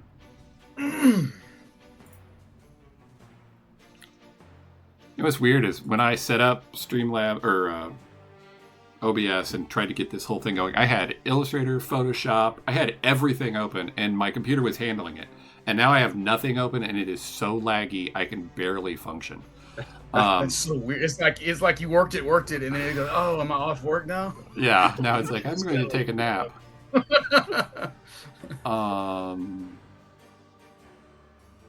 Okay. So you are able to psychically connect with it. but you do Yes. not really get anything. It's like it's scared. It feels, you feel like this impression of shame, and you've seen this before as a human when you have a dog that poops in the living room. Like, it has that feeling. So The lights are on, but nobody's home. Got it. yeah, it's not a very intelligent creature. I mean, it's just it messed up what its masters What is wanted it? What to is do. it? What is it like to do? What is it like to eat? Can I pick that up off of it? Like, what's a simple fun thing that it likes to do? Does it like certain kind of food? Does it like? Yeah, it you're not not like you're one of not these getting that burgers? because it's not thinking about that right now. All it Okay. knows is All right. it was supposed to go that way, and it turned around because of the stampede, and then it stepped on the thing, and that's. And But I that's- can't tell it to walk a certain direction or do anything. I can't command it to do anything. You haven't tried. Okay. All right. Let's cut that off there and go on to Okay. the All right. other guys. All right. So this is what you guys see, and you see the Patago Titan actually kind of turn its head and like look at its foot. But then these other guys are still trying to work with it, trying to get it to do something apparently. And at this point, you can tell they were trying to pull this ship, but they haven't noticed you yet. They will but you have an action now if you want to do something first. We understand the language they're speaking to. Yeah, it's some common-esque language. I think that she's totally destroyed the machine. There's no way there's anything worthless or worth using in there anymore. Well, we should try to take it back to the village anyway. But what's the point? And that damn Baird, he started that stampede. We're never going to get out of here. I think Rach is gonna step forward and just say, "You need a hand with that," and she's gonna reach out her robotic arm. They take the three of you in, each individually, and then, where did you guys come from? We didn't. And one of them pulls a sword, and it's this long sword with kind of jagged edges, almost like it's not been sharpened properly, but it's made of bone, and it's a Therizina sword. And yeah, so, and it stands off, pointing the sword at you. What do you guys do? I'm gonna growl at that one and step forward while my face is still covered in blood, and I'm about like 12 feet tall. All right, let's just roll intimidation, because why not? I don't think I'm trained. I think it's just natural. Yeah. You can have advantage because of the blood. Ooh. 16. Okay. We don't want any trouble. If you're with Baird, we're not here to fight. We're trying to get some parts out of the ship, and you can have it. You just go. Just please go. Rach is just like, did we say that we were here to do whatever it is that you're doing here? She's like pointing at this weapon of theirs, and she just like swings out from her arm. There's like an arm blade. She's like, we don't need to mess around with you. I offered to help. Well, you startled me is all, and he sheathed his sword on his belt. Look, we've had enough for one day. I mean, we're just going to go back to the village. You guys can take whatever you want, and we're just trying to get our friend to come with us. I talk to people mentally, and I ask him what is the name of the Titan pulling this. All right. It's strapped up to the ship. Yeah. Before that, though, what were you saying, Bello? Oh, I was just saying, you've done enough damage to our vessel that I'm afraid you owe us some compensation before you go off and head back to camp. So you said you're looking for parts. That must mean that you got something over there that needs those parts, and if maybe you should bring that here and use your parts to repair the damage. I kind of like to look to Rage because I don't know what I'm talking about. I don't know or think about a machine. But, Yeah. So he focuses on you and compensation. This is your ship. I mean, this ship's been here for years, and then the machine inside kicked on, and we thought maybe we could use some of its parts, but we couldn't figure out how to. And who is talking? What? We call her Emma. There you go, Emma. Just imagine the machines just kick on. Yeah, you imagine the machines just kick on, and all on their lonesome, there's somebody in there flipping that switch. And I kind of motion to Rach. I say, this is her thing, her contraption, and I can't imagine why you would imagine that this thing wasn't belonging to somebody. I think you just you were hoping to catch us in a nap, and that's not gonna happen. Not me, not him, not her, not anybody. Look, this thing's been here for years, and there's never been anybody in it. It's just full of dust and bugs. And you guys, I don't know where you guys came from, but we just the machine back at camp keeps kicking on and kicking off. I mean, where do you think Emma came from? I mean, she doesn't belong here. And whether that is something that would even be recognized by your characters or not, but the woolly rhinoceros era and the Patago Titan era are not the same era. But she was blipped here, and we don't belong here. We're just trying to set things right. I think things right by smashing and grabbing and doing everything you can to set things off. We didn't. Hey, it was that Baird who set those rhinos stampeding and scared Emma here. She was just trying to help pull the thing out of the hole. I mean, she can't help that she's, the largest creature on the planet. Well, who's this Baird fella you keep talking about? Is that the fella on the critter? Yeah. No, there's a human camp. I don't know where they came from either, but they're always raiding us and taking our stuff, and he's just trouble. Humans are indeed the worst, and I kind of shoved Kevin behind, or Drew behind. Yeah, Kevin. You can call him Kevin. Kevin Drew. Kevin. I think when Rach hears about how the raiders are bothering them, that triggers something in her, and she's just like, "You take us to your camp now." Okay. Sure. While I still have the large form, I'm going to let out a gator bellow to where they shake and make the water move as a way to get Emma moving, as an animal handling to spook her in a specific direction. All right.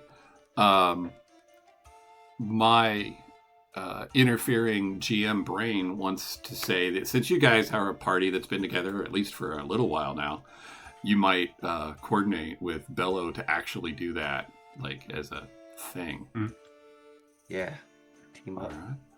Cool. Some smooth jazz. Yeah. So give yourselves a helping roll for animal handling, which is advantage.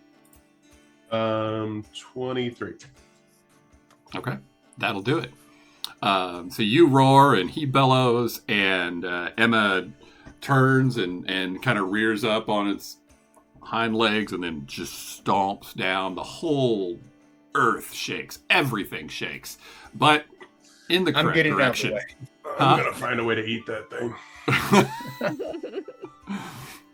Nice. All right. Cool. And I just realized I forgot to upload the image of camp to the stream. So everybody, enjoy imagining what camp looks like. So, Theater of the Mind. I will share it with Discord real quick here. So you guys follow them for a little while. It's the equivalent of a couple miles. The lay of the land itself is the further toward the sun you go, which was the direction that the stampede went, towards the hill where the guy on the Kentrosaurus was, the less foliage there is. But then the direction you're now going towards forest into. It's not like a super dense, like Midwestern style forest, but it's rocky and craggly trees and things like that. And you come into this, what you at first don't realize, but it's a village, and there's these buildings that are built kind of into the earth. But you notice that like what you thought was just a rock sticking out of the ground, you look a little closer, it's actually shaped really nicely. And it's the facade of somebody's home. There's a couple other buildings like that. They're really artistically done, but it's so foreign to what you would consider typical architecture. It just looks like it's part of the natural landscape unless you know what you're looking for. And you come into, they lead you to the center of town. So these two stegosaurid people. And there's a little... it's almost like an amphitheater is the way you would imagine it. So it dips down into the earth a little bit. There's some rocks around it that create a little bit of a bowl around it. And in the center, there is a piece of technology. It looks a lot like what was in the ship that cast the bright light that exploded before you guys ended up here. But just part of it, and there's parts even laying around it. Above it, there's a blue light that kind of flickers on and off, and when the light hits the light just right, it's almost like you're looking through a window into another dimension, time, location, but then it doesn't stay there long enough to maintain any kind of view. And every time it does it, you're not sure if you're imagining it or if you're actually seeing it, and it looks a little different every time. As you approach, there How many is... rounds did it take to get to the village? What's that?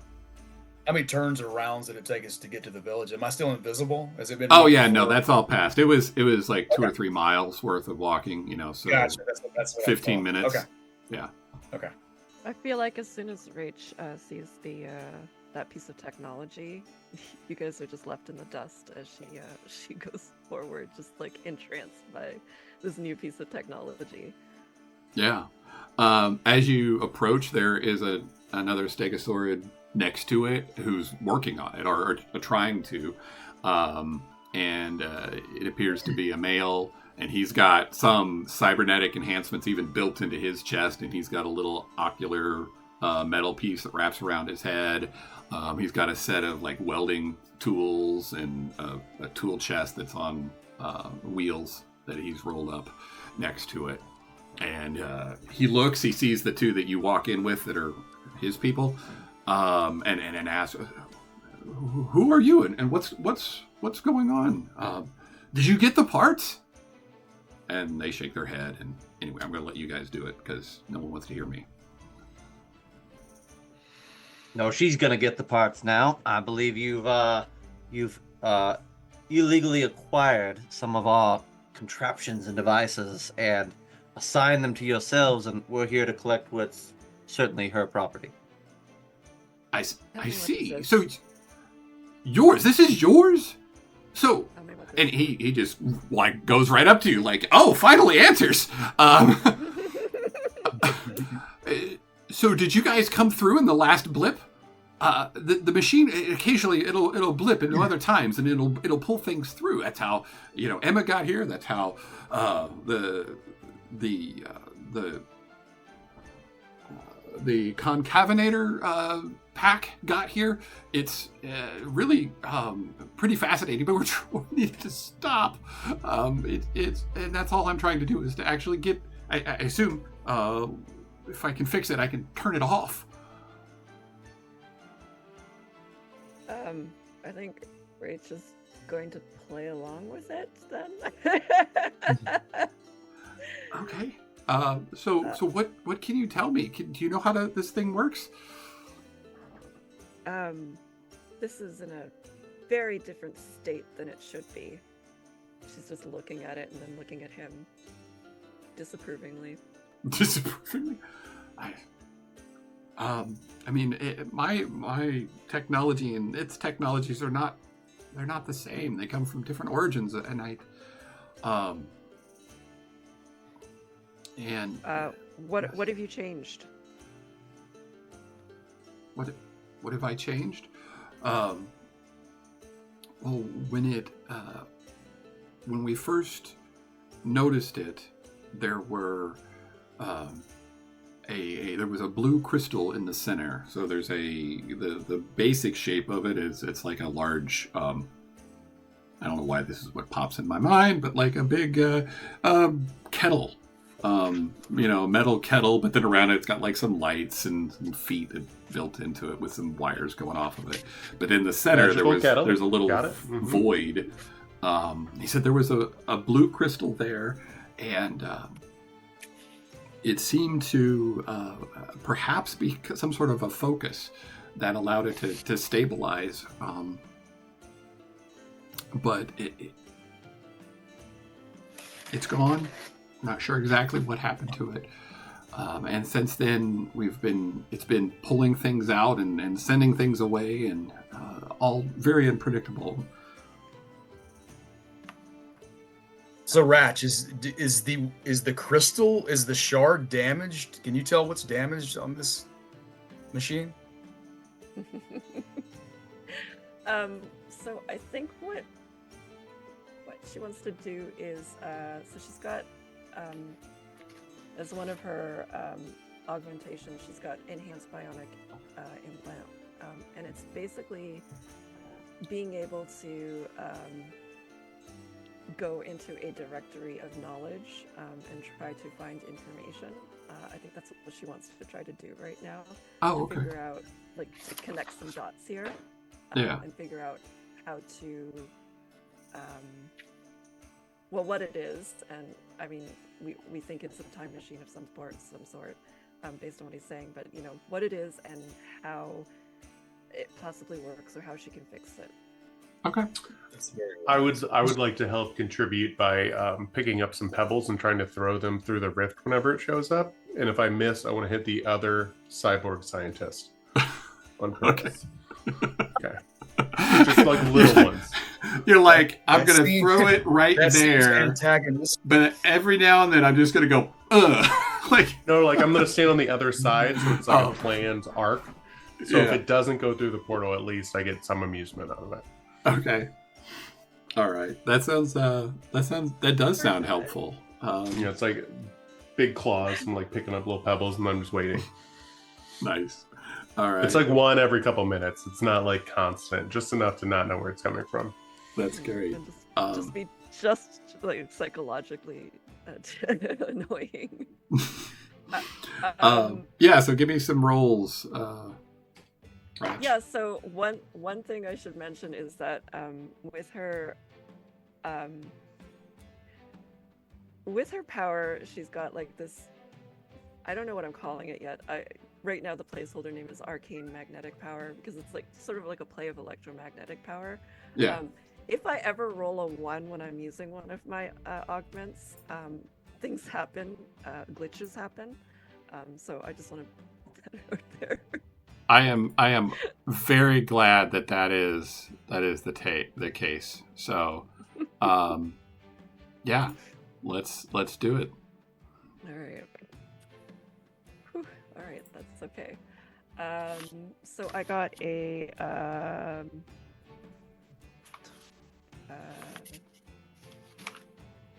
21. 21. Nice. Okay.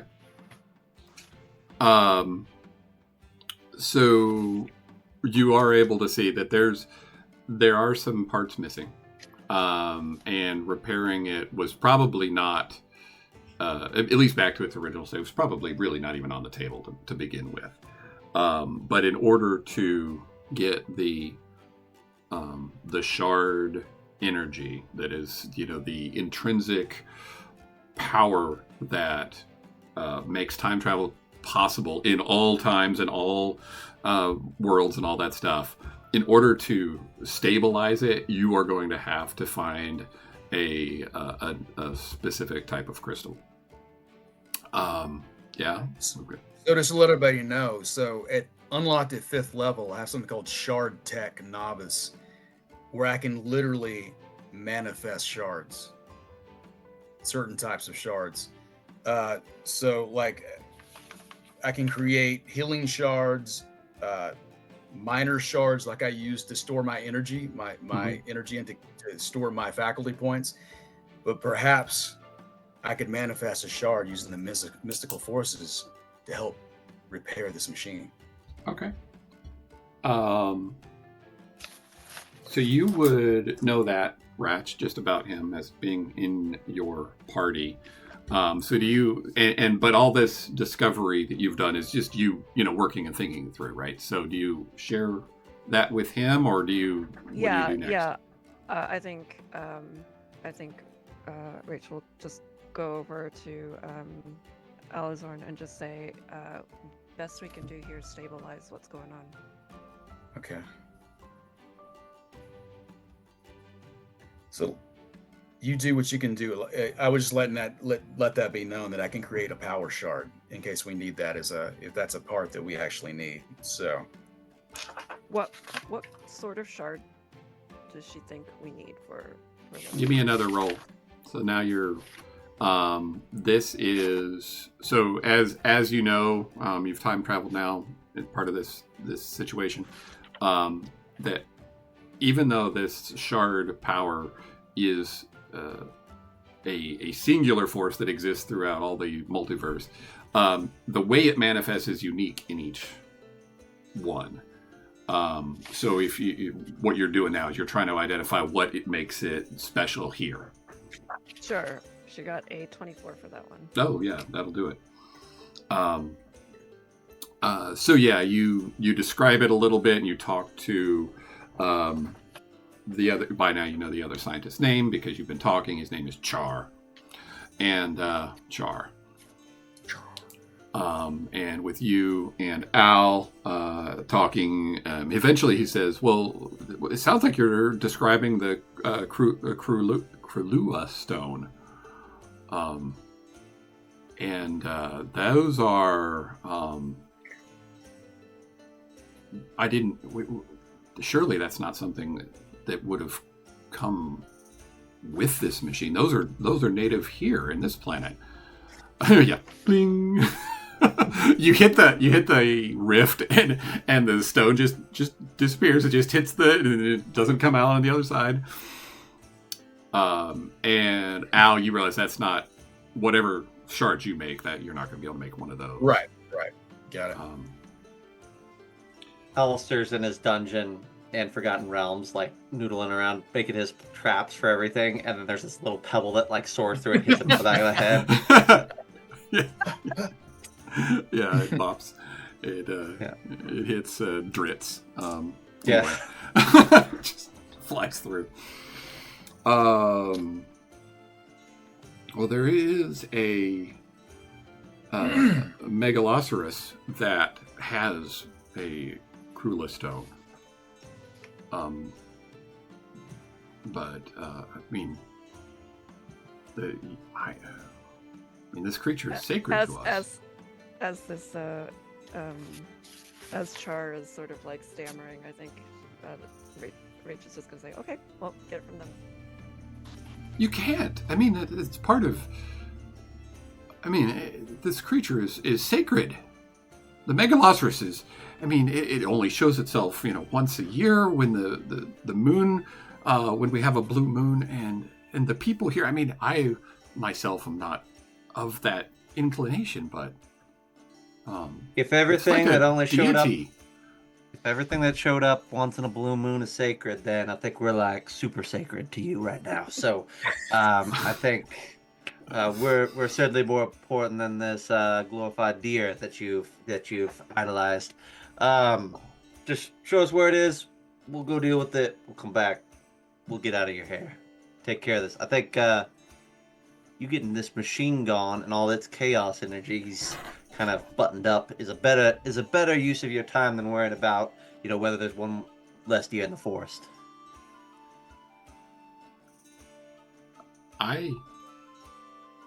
I don't even know how to process what you're saying. I mean,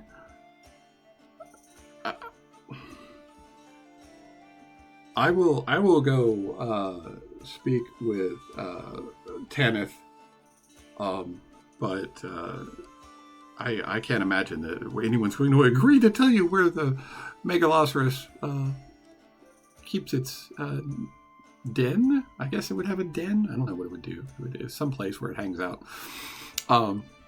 Okay. So Char wanders off.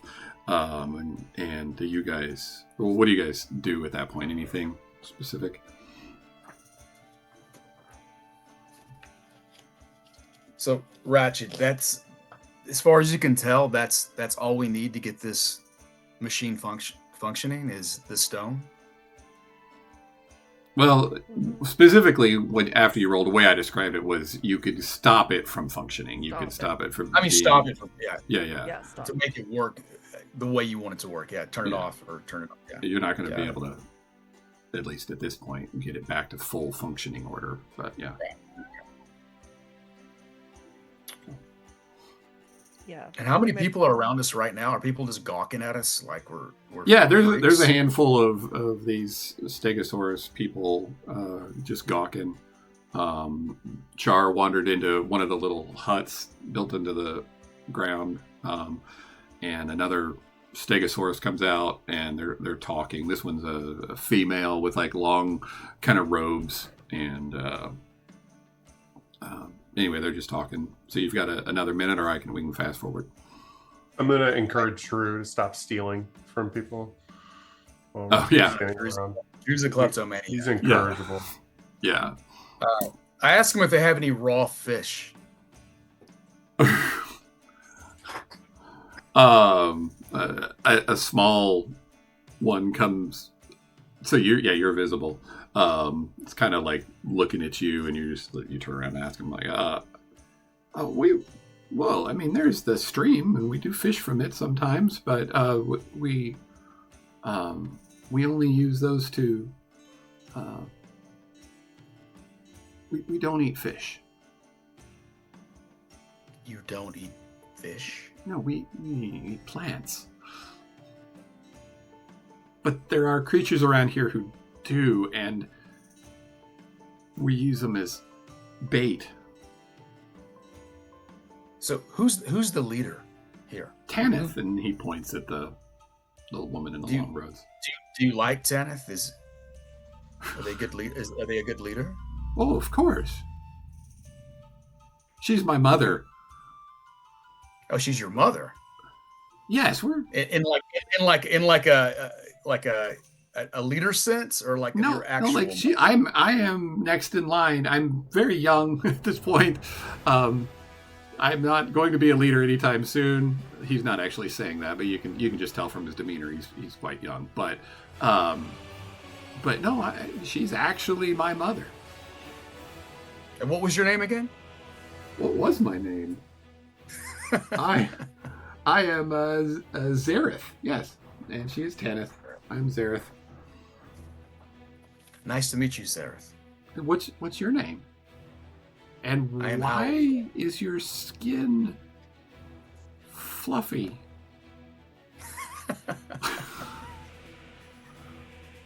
My people are called Auks, and we're from a distant land, and I'm trying to get back home. I see. Thank you for being hospitable.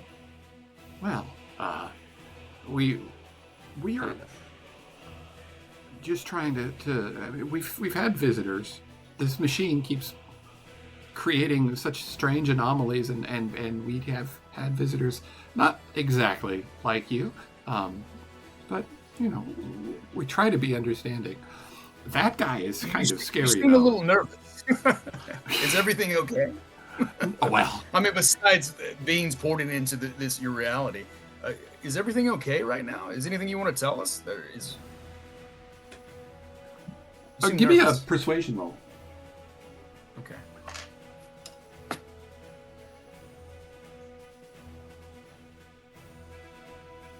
$13. Okay. And I asked for persuasion, assuming that you are trying to basically get on his good side, so he opens up to you. Correct? Correct. Yeah. Okay.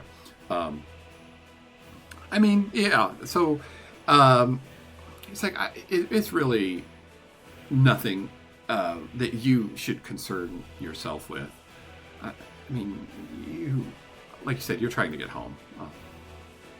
No, I believe the ethos of my people is that all living beings or have a spiritual essence, and that if someone's in trouble or in need, it is the duty of an orc to lend themselves to this need and help out. For we are all sentient beings. Well, it's the barbarian. We think that this machine brought him and his clan here, and now he's trying to conquer us. And he's after this machine, and he thinks it's going to give him power. And really, when the ship kicked on, it was our last chance, we thought, to put an end to this conflict, because we never know when he's going to show up, when he's going to attack. And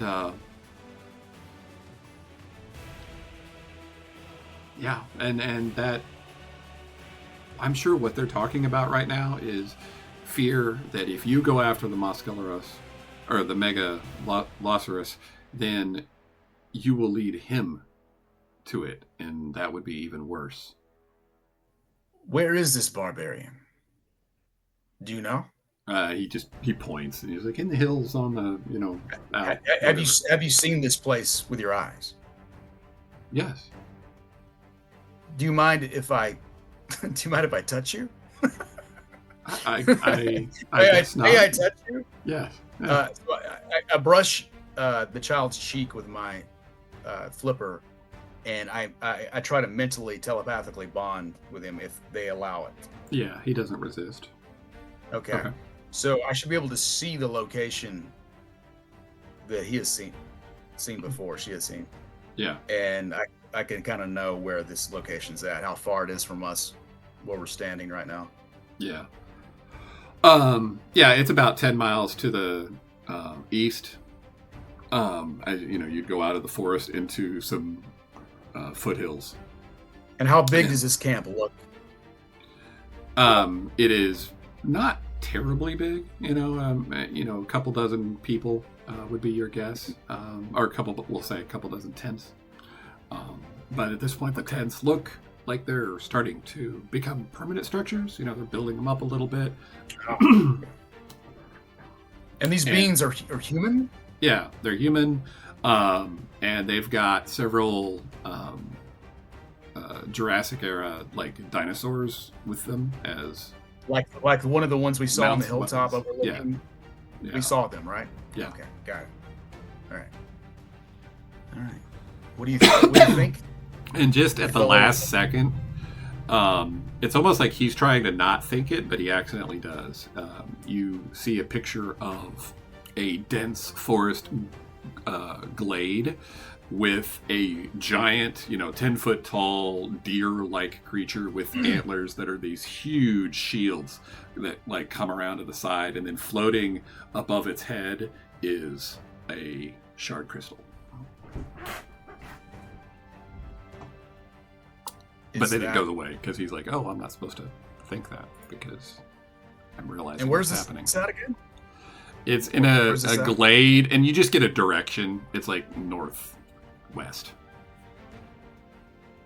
Can I glean from his mind? Is this the stone we're looking for, or well, he doesn't or know is this that. a separate? He doesn't know that. Okay. But this is the creature you think you can glean that you guys were just talking about. Gotcha. So I mean, okay. You can and draw whatever how conclusion far away? How far away is that from the barbarian village? It's another 5 miles. Okay. 5 miles beyond the 10 miles, or no, the other direction. The other direction. Yeah. So it's 5 miles from here. Yes. Got it. All right. So the other two, they come back, and So there's Char and Tanith, and she introduces herself. Hello, I am Tanith. I am the shaman of this tribe, and we understand that you are trying to help, but you don't. Is it true you're asking for the megaloceros? In what capacity? How do you? I am the Anak of my own tribe. I'm a shaman of my own people. Well, So I relate to your position. What are your worries about us going after this stone? What is worse, having portals open and bring in God knows what, or having or fearing the wrath of barbarians? What's worse in your mind? well, we would not condone harming any creature, even if your intent was to help, or even if your intent is to prevent Baird from having his way and getting control over our device. But the megaloceros is part of this forest. The magic that it carries with it is part of what makes this place live. It's where we draw. What if we could bind this beast without harming it, and then take the stone? If I suppose it's possible. Is that? And she looks at all of you, looking for a sign on your face if you would have the same attitude. You know what I mean? Yeah. So what does she see? Chompet's like looking away. Or crunching. How much expressive is a penguin's face? Yeah. I don't know. We can. I tell her I can touch you and mentally bond with you, and you can tell if I'm lying or not, or telling the truth. We'll be mentally bonded, so you know that I speak the truth. My people are all mentally bonded. There is no lies among my own kind. There's only truths, because we see each other's souls. If you allow me to touch you, you know that I am of my word. She looks at. I can't speak for the crocodile guy. Yeah, the Paralophilus. And she looks up a little bit because you're taller than she is, Zach. And what about you? You are at least somehow of a similar heritage of my people. Don't you understand the connection that a creature like this would have with our forest? No connection whatsoever, no understanding whatsoever. But that's not encouraging. yes. You have my word that I will do nothing to upset the balance of my own company, and should they lay a hand on my shoulder, I will cause no harm to the beast, regardless of how simple it might be to, break its spine, or, whatever else I need to do to wrest that stone from its clutches.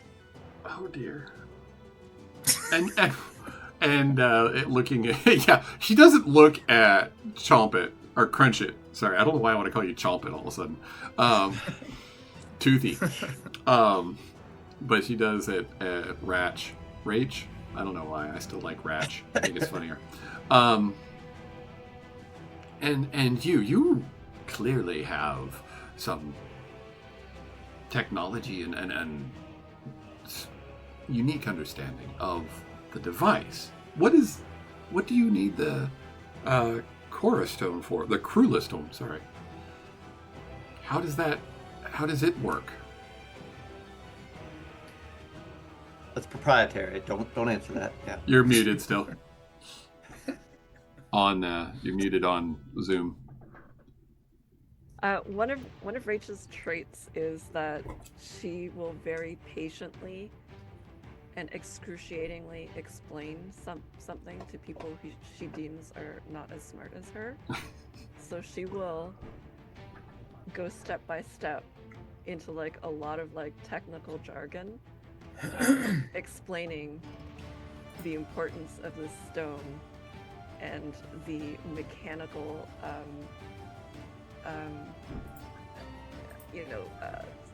the components of the machine and how it works, and how the stone has a role in all of that. Yeah. And she's not saying it in a dumbed down, like she's not saying it in a way Right. that she doesn't think that this creature is intelligent. It's just that she feels like she needs to spell it out in the best way that she knows, and that is like just being very, very scientifically specific or mechanically specific. Nice.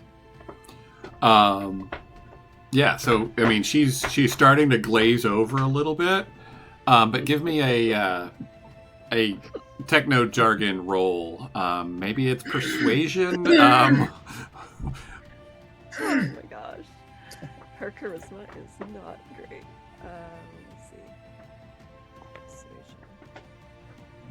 Persuasion. Stop it! Sorry, my cat is scratching the chair. So she rolled a 3, but she's got a negative. Oh, So wow. I feel like she has just like done a terrible job of dumbing it down enough. So it's just jargon that's coming out of her mouth. Ah, okay. So yeah, so like I said, she's kind of glazing over a little bit. So she does say, so how does that work then? I mean, are you saying that if that stone is somehow what this thing needs to stabilize? Rach, after all that explanation, and I'm feeling like it was, a good 10 minutes of explanation, and then she just like synthesizes it into that one little paragraph. Rach will just say, yeah, that's yes. Okay. Touch the red wire to the blue wire. All right. Well, I guess. She looks at everything, and you assure me your intention will not be to harm the creature. Right, Drew? Yeah, so you guys were supposed to go the other direction initially, and Drew was going to get smashed, but We didn't tie Drew up. yeah. Bound. Blind. And I didn't improvise how to make that happen, so now he's just an extra guy that we keep mentioning for some reason. All right. Okay. So right, sorry, you interrupted me and then I went on a tangent. So what's your answer to her when she asks? You're not going to harm?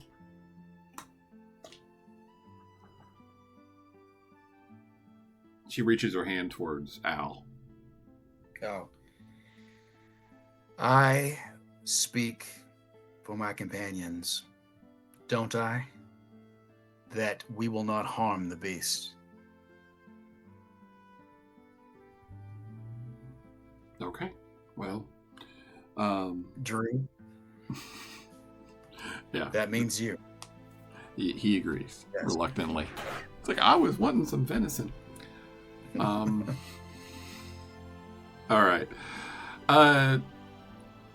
She then offers, she says, well, if you'd like, then it is starting to get late. Let us prepare a meal for you, and perhaps then in the morning you can go, unless you think it's more urgent. And some of the other dockers are kind of, debating how urgent it is. But and she says, well, it's not that we can survive one more night. Let us at least show some hospitality to these people that are willing to risk trying to help us. So anyway, so you go off to another little portion of the village. She and some other people prepare a very green meal. Fish. No fish. Not for you. Not for them. Sorry. I think Rach would like to ask around and speak with whoever is in charge of security. Okay. Assuming there's maybe not anybody, but Yeah. Where did I have? Okay. So you can speak with one of the characters that was trying to lead Emma away with the stuff. His name is Soren.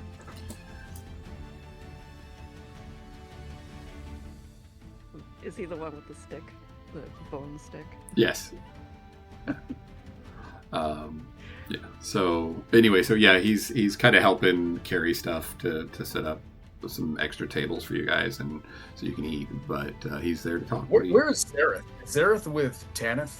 Are they're alone? You know, I'm still mentally bonded to Zareth. I can hear everything that she hears and thinks everything she thinks.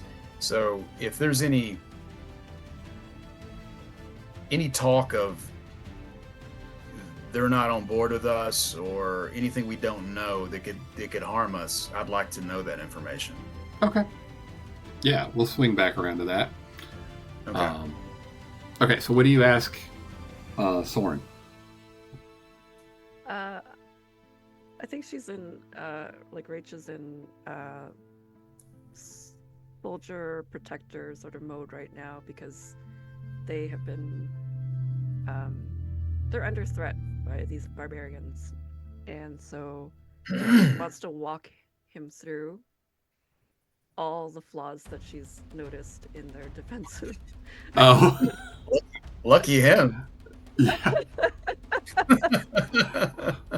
And maybe like show him some pointers on like making his stick pointier and like Yeah. All right. So yeah, he's very receptive, and actually after a few minutes of initially feeling kind of put off by it, he starts to get really engaged, and he's like, okay, this is cool. And he starts telling you some of the other challenges, that there was a pack of concavenator theropods that came through, and they are hunting the forest, and they're just very, very dangerous. And he talks about the fish that they use to try to kind of lead them off, to keep them away from... Are you listening to their conversation or the other conversation? I can hear the word fish from a long distance. It's been a while since I had any fish. Yeah. So. But they've actually come up with a pretty elaborate series of like trail markers that once they get so close to the village, they'll put out a little line of fish, and almost, they had to change it every time so that they feel like they're on a fresh trail. And anyway, they've got a whole plan for how to deal with them if they come in to the village. But when it comes to Baird, they don't have much answer. He's too strong, and they're not really fighters. Avoiding conflict from a predator is different than avoiding conflict from someone who's looking for conflict. But he does reveal one detail that they haven't really discussed. Baird also knows the machine is incomplete. Right, so he's not just assuming he's going to get it and do with it whatever he wants. He's trying to find the solution as well. So, all right.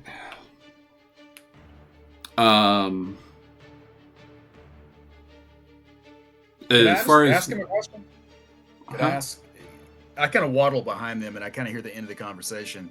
When I heard fish, it drew me over to them, all right. and I asked him, "Well, how come Baird hasn't gone after the stone? Did he not know that's what they needed, or was he feared there's this beast that protects it?" Well, he doesn't even quite know what you're talking about because he wasn't in the conversation with Theron. Oh, I thought this was common knowledge. Oh, I thought he was around. No. So they didn't know that stone is the one they needed. They You know what I'm saying? Like the Yeah, we told them So that. Baird wouldn't know this either. no. Obviously, this is not a knowledge that is spread around. Okay, got it. Yeah. All right. Okay, got it.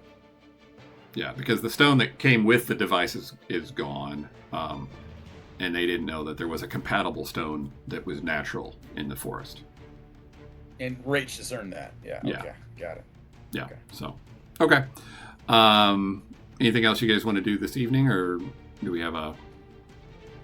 I guess it's sort of reconvene and decide, do we want to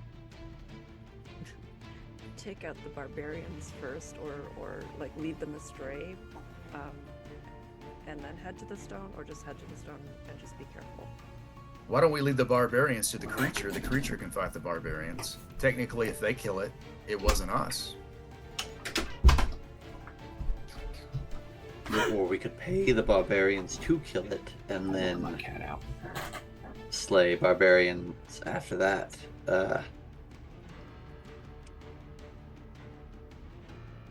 So why did the barbarians want the device again? Have we? They came from it just as we did. I think. Right. They want as to get back to their time. Okay. It's also power.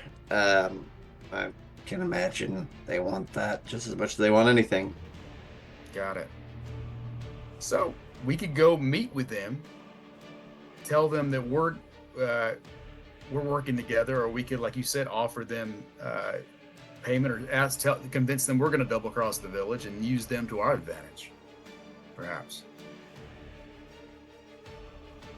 Instead of go confront them head on, we could do that too, but it'd make more sense if we kind of used our brain instead of our brawn in this. What's the word? Rach, what do you think? You have the big brain. Did we get a sense of numbers, Daryl? How big the barbarian tribe is? I said there was about a dozen tents. It's a dozen of them plus dinosaurs that they brought with them.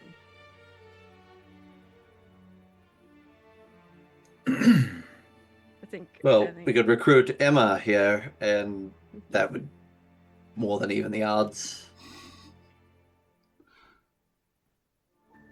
We could drive a herd of woolly rhinoceroses through their village. My darts have a fear toxin. I could start a stampede. Or maybe I could take over one of their mines and lead them that direction. I think the element of surprise is probably the best solution here, in case they don't want to talk. I agree with that. Sounds like we're outnumbered a lot. So, brains over brawn on this one, I do think. I agree. I say we go approach them asking to work together. And then we could go confront this beast together, but then we have to deal with them because they'll know. We could keep the knowledge to ourselves. They don't know exactly what's going to make this machine work or not. Correct? So we can make up anything we want to.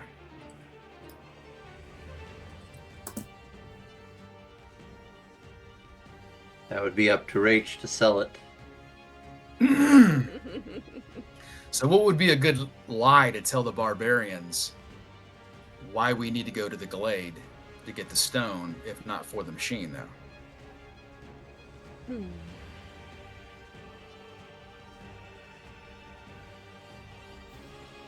For the ship's fuel. Ah, the ship's fuel. But then they're going to ask.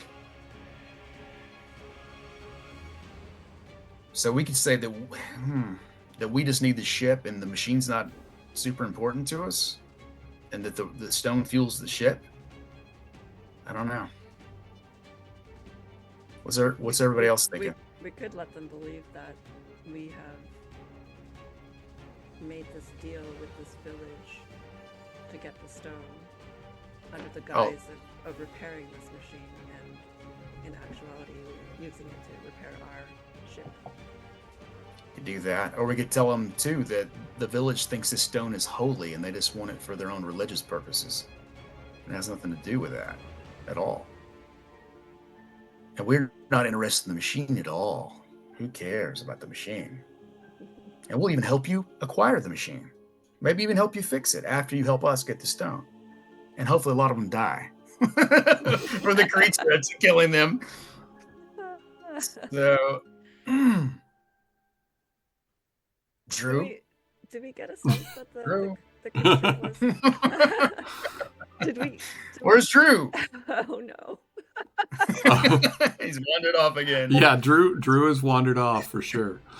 He is no longer here. But you guys, you're having this conversation. So I assume you have completely isolated yourself from the rest of the village, right? You don't want them to overhear your talk. Yeah. Okay, Sure.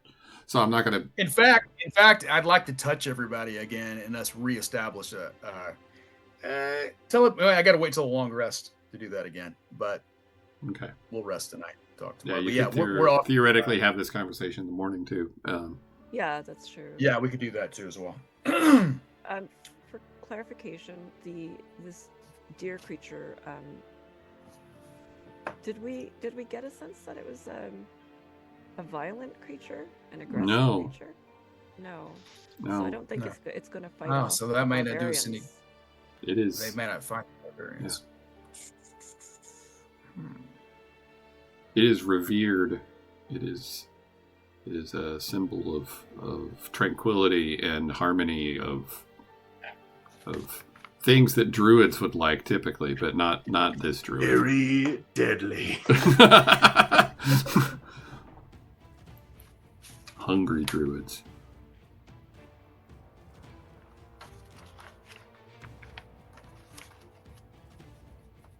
I say let's go get a temperature on the barbarians. Let's see if they're even willing. Let's see if they can buy that we're going to get this stone for whatever lie we decide to make up, and then we'll figure out the rest. We can attack when they get their guard down. We can attack and we can see what happens along the way. I'm sure there's some creatures in the glade too. Probably. So the village has they have weapons at all? Any? Yeah, like Yeah, a no. bone, sword, and whatever. Yeah. Oh yeah, that's right. But they're not highly trained warriors though, No. right? They're just yeah. Can they offer some people to go with us, or do we want to take them? We don't want to take them with us because we're telling our own story to the Yeah. barbarians. Yeah, Okay. that would definitely undermine your deception, I think, if you took them with you.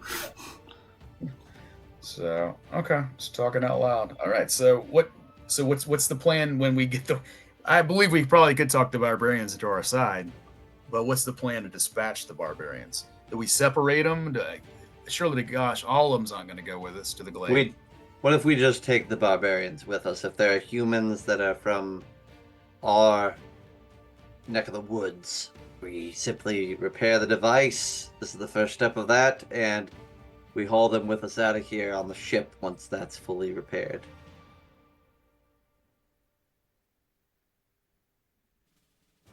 Well, let's go test their temperature first. They may be people who don't want to take them with us on the ship. So, but we got to get that stone first of all.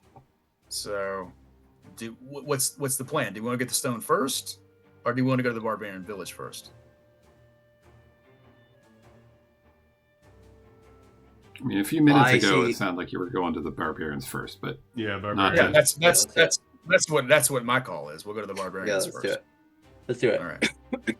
Before we leave the village, Rach would like to talk to Soren again.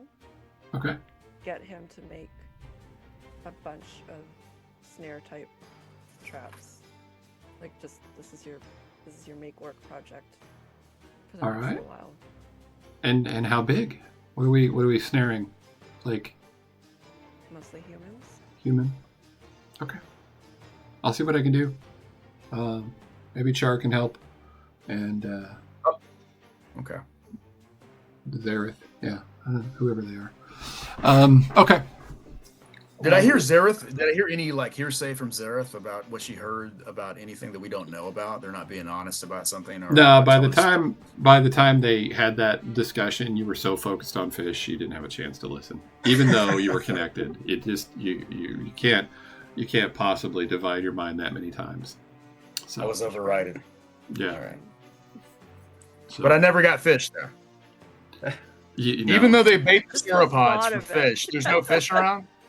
no, there They is hide fish in the pit. around. They didn't cook it though. They don't make it. They don't eat it. That's disgusting. They like. I eat raw fish. That's the way I like it. They don't care. They're not that hospitable. They gave you a spinach salad with extra spinach and a side of spinach and even some more spinach in a drink. That's all they have. And they think it's wonderful. Village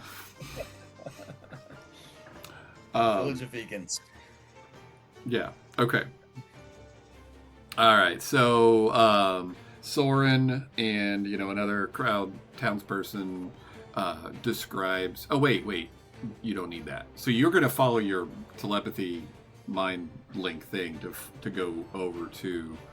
Yeah, I've already got a map in my mind, looking into Zareth's mind, so I know exactly where we're going. All right. Guide. And all right. So you're just going to get up in the morning after you talk to Soren. You're going to take off and head east. Are you going to try to not make it look like you're going east, considering they told you to go northwest to go to the glade? I mean, let's walk out the village going towards the glade, and then when we get out of back sight of the over. village, then we'll head towards the barbarians. Sounds good. Okay. Yep. Cool. All right. So you head that direction, and you get a mile outside of town. You make sure you're good and clear, and you start arcing back towards the east. As you do so, what do you tell me about your mode of travel? Are you just like ambling along? Are you singing? Are you being stealthy? What's the plan? Well, is there a path or anything, or is this just all rough country? What's The direction you're going is rough country. Yeah. Rough country. Okay. I say that we be aware of our surroundings. That I'm going to look out for things, And I also touched everybody before that morning because we had that conversation. Yeah. We're all mentally linked again. Yep. So if somebody sees something this way, everybody's going to know it instantly. Yeah. All right. So if anybody wants to roll perception, I'm assuming Craig, you will. I'll roll it. But others can too if you want. All right. 19, 20, 21. Okay. Nice. Yeah, so you guys are walking along, being aware, not necessarily, I wouldn't say stealthy, but you are, not being ridiculous either. And you come across a path of grass that's all bent over, and like a group has passed through this area. So that's what you notice at first. Do you look closer, or do you point it out to anybody? What's your actions there after? Can I tell if there's any footprints or any, is it human? Is it animal? Is it what Yeah, causes? give me Is there... nature roll. Okay. 18. Okay. Yeah, there are human, they're boot prints, and there are large. It's interesting because the Kentrosaurus is a stegosaurid family, but it's not a humanoid stegosaurus. It's a actual stegosaurus. So those prints as well. And these are fresh, recent. Fairly fresh, yes. And there is an interesting trail in it, like something being drug.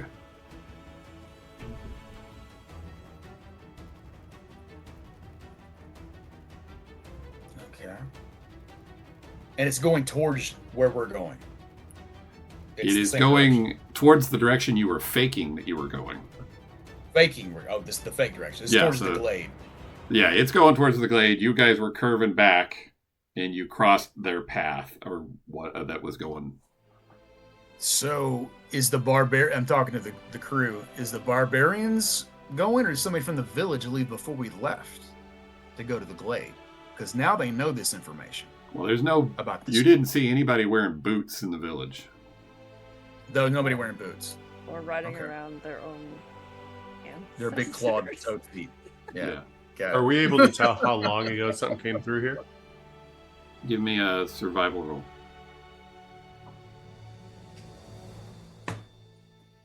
19. 19. It's probably been in the last 2 hours. But it's coming from the direction that we were. And how far from the glade are we? You could guess, Al, that the path that you have identified, if you followed it, it goes in the direction towards the barbarian camp. But they are traveling toward the glade. What was that, Hoss or Crunch It? No, that answered my question. Okay. Do you know how long of a travel it is to the glade? From what they've told us. You're probably 3 or 4 miles from it at this point.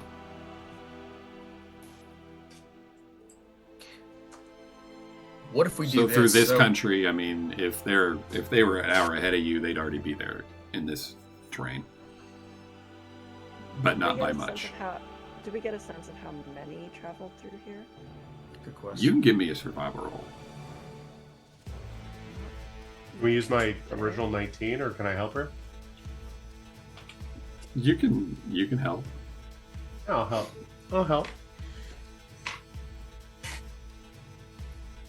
So what do we got? 36. That's a good roll.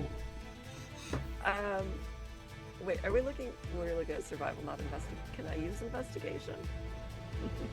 I feel like it's a survival skill. All right, 11. 11 with advantage. Okay. Now you can't tell how many. You can tell it's more than a couple, but there's a lot of chaos in the trail. So because you've got people on foot, you've got some creatures that are big enough to ride, and then you've got this whatever thing's being drugged. Okay, I got an idea. So we said whoever passed through has been about 2 hours, right? Between 1 and 2 hours, yeah. Between 1 and 2 hours. How many hours is it from where we're at to the glade? Through this train, it might be as much as an hour. It's not that far. So they're already there So- if that's where they're going. Can I get a So I mile have- measurement, Daryl? I have a flight power where I could fly straight up. I could see what just passed through here and how many and what they're dragging. Well, in this part of the terrain, you're in the forest, right? You've gone it, so there would be a lot of canopy. Oh, so it's going to be a canopy of trees. Yeah. Where they're at. So, okay, Yeah. got it. All right. As you I go realize that. east, then you go out into the plains where the hills were and where the crash ship was, and the less dense coverage. I'm gonna do something gross real quick. All right, You're gonna see him take his claws and he puts them on the inside of his cheeks and he pulls them wide and then he regurgitates a full-grown hawk, which then shakes off its wings, and then he points and then it takes off. Oh my gosh! Is that That's like awesome. your find familiar kind of? Yeah, that's his Oh my gosh, common that's companion. amazing. Yes. Okay. So tell me what's happening. It's going to fly up 100 feet, and he's going to share its vision to see how far it goes. Mm-hmm. And then, since he has telepathy with the group, he'll share what they see, and then he'll cut it, and then he'll send it that direction. So I it like can to think cover- I helped with that idea. Yeah. And then he's going to send it to go scout at 120 feet every 6 seconds Okay. with dash movement, and just send it off after he gets a sight of what's up there. But once it's Okay. out of 100 feet, he'll disconnect. Okay. Well, yeah. So it takes off, flying mostly north. You can see it can see a little bit of a area where the trees, there's kind of a natural cleft, so you can see that there's basically probably where the path is, but then it gets outside of your 100-foot range. But I mean, you still have the ability to, like, it can go finish its scouting and then come back, and you can still learn what it finds, right? it can double back and inform me what it saw. Okay. But I think even with, I would outpace everybody if I took my double movement, so I'll move with the group if we want to go check it out. A hawk's better because they would see a hawk and be like, "Oh, that's just a bird. Who cares?" Mhm. You see a penguin flying around, it's like, "What the fuck?" What is that? All right. Yeah. Okay. All right. So, in the interest of time, we'll just kind of skip ahead a little bit if that's okay with everybody. We did get a little bogged down in the village, but that's because I'm doing 15 things at once. So you guys head that way. You do realize that you are on the trail of these barbarians. You come up behind them, and they have one of the stegosaurid villagers tied up, and they were dragging him that way. That's where they got their information. And you come into this glade, and kind of a curve of trees, and there's this majestic creature with huge horns standing in the glade. It has its forelegs up on a small rock, and it looks like it would naturally run, like it's ready, to flee this dangerous situation. But you can see it is actually between this group of barbarians. It's not all 12 of them. It's 3. One of them's riding the Kentrosaurus. It's the one you saw before, and the other 2 are riding smaller theropods. But then on the other side of the megaloceros is a concavinator, and it is basically trapped between the 2, not knowing what to do. And now a third group is coming, which is you. So, other than rolling initiative, is there anything you want to do? I will cast 4th level aid when we're on our way, because it lasts for 8 hours. On myself, Ratch, and No, not yet. Zach, since they're likely going to be in melee. And then I'll also toss Longstrider on myself as well. All right, you are So all... that's going to give you guys 15 HP on top of your normal. Oh, nice. Okay, I'm going to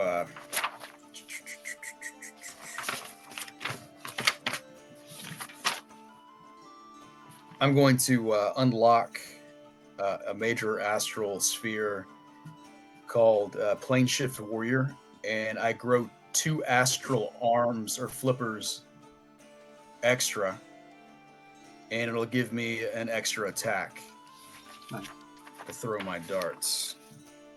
All right. I'm happy. All right. How about you, Rach?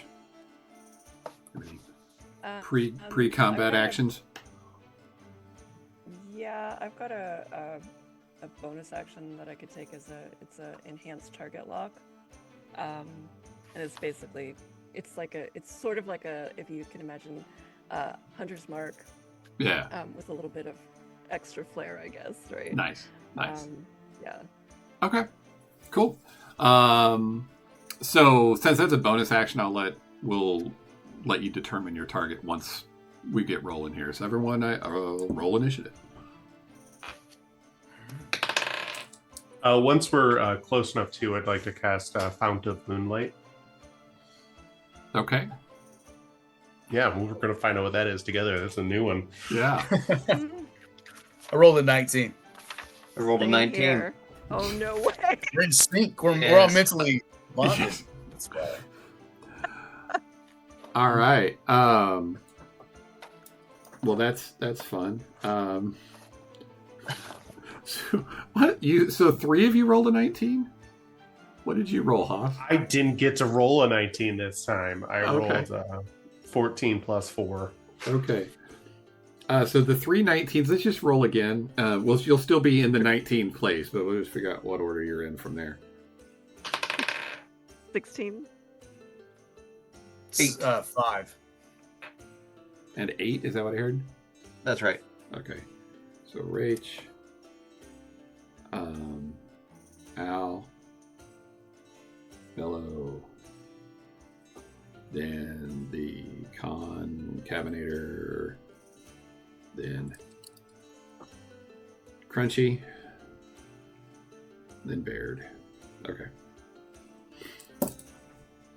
So you're first, Rach. So since you're first, you don't get to actually get an impression on what's going on, but the Concavenator is just he's ready to eat. He's going to go after the megaloceros, the big deer. Yes.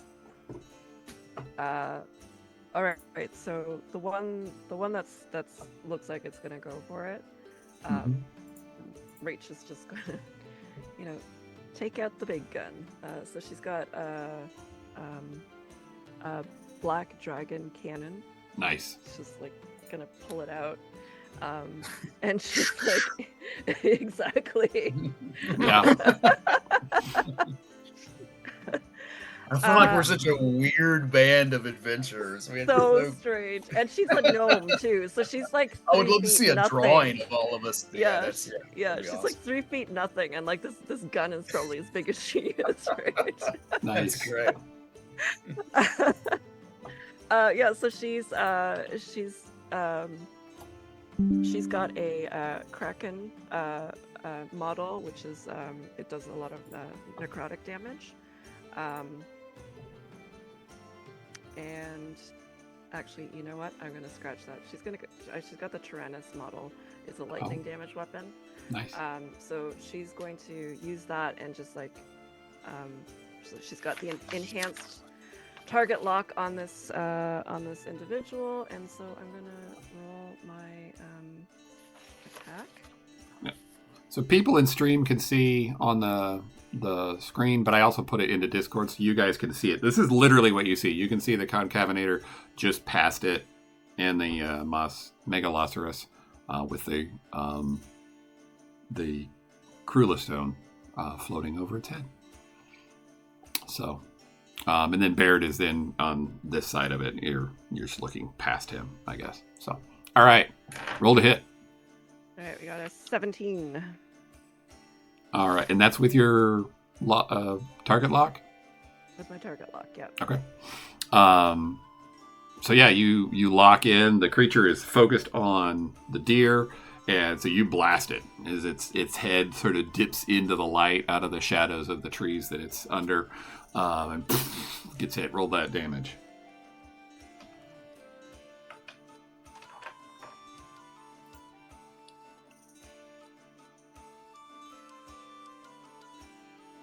Rolling a lot of ones here. Uh-oh.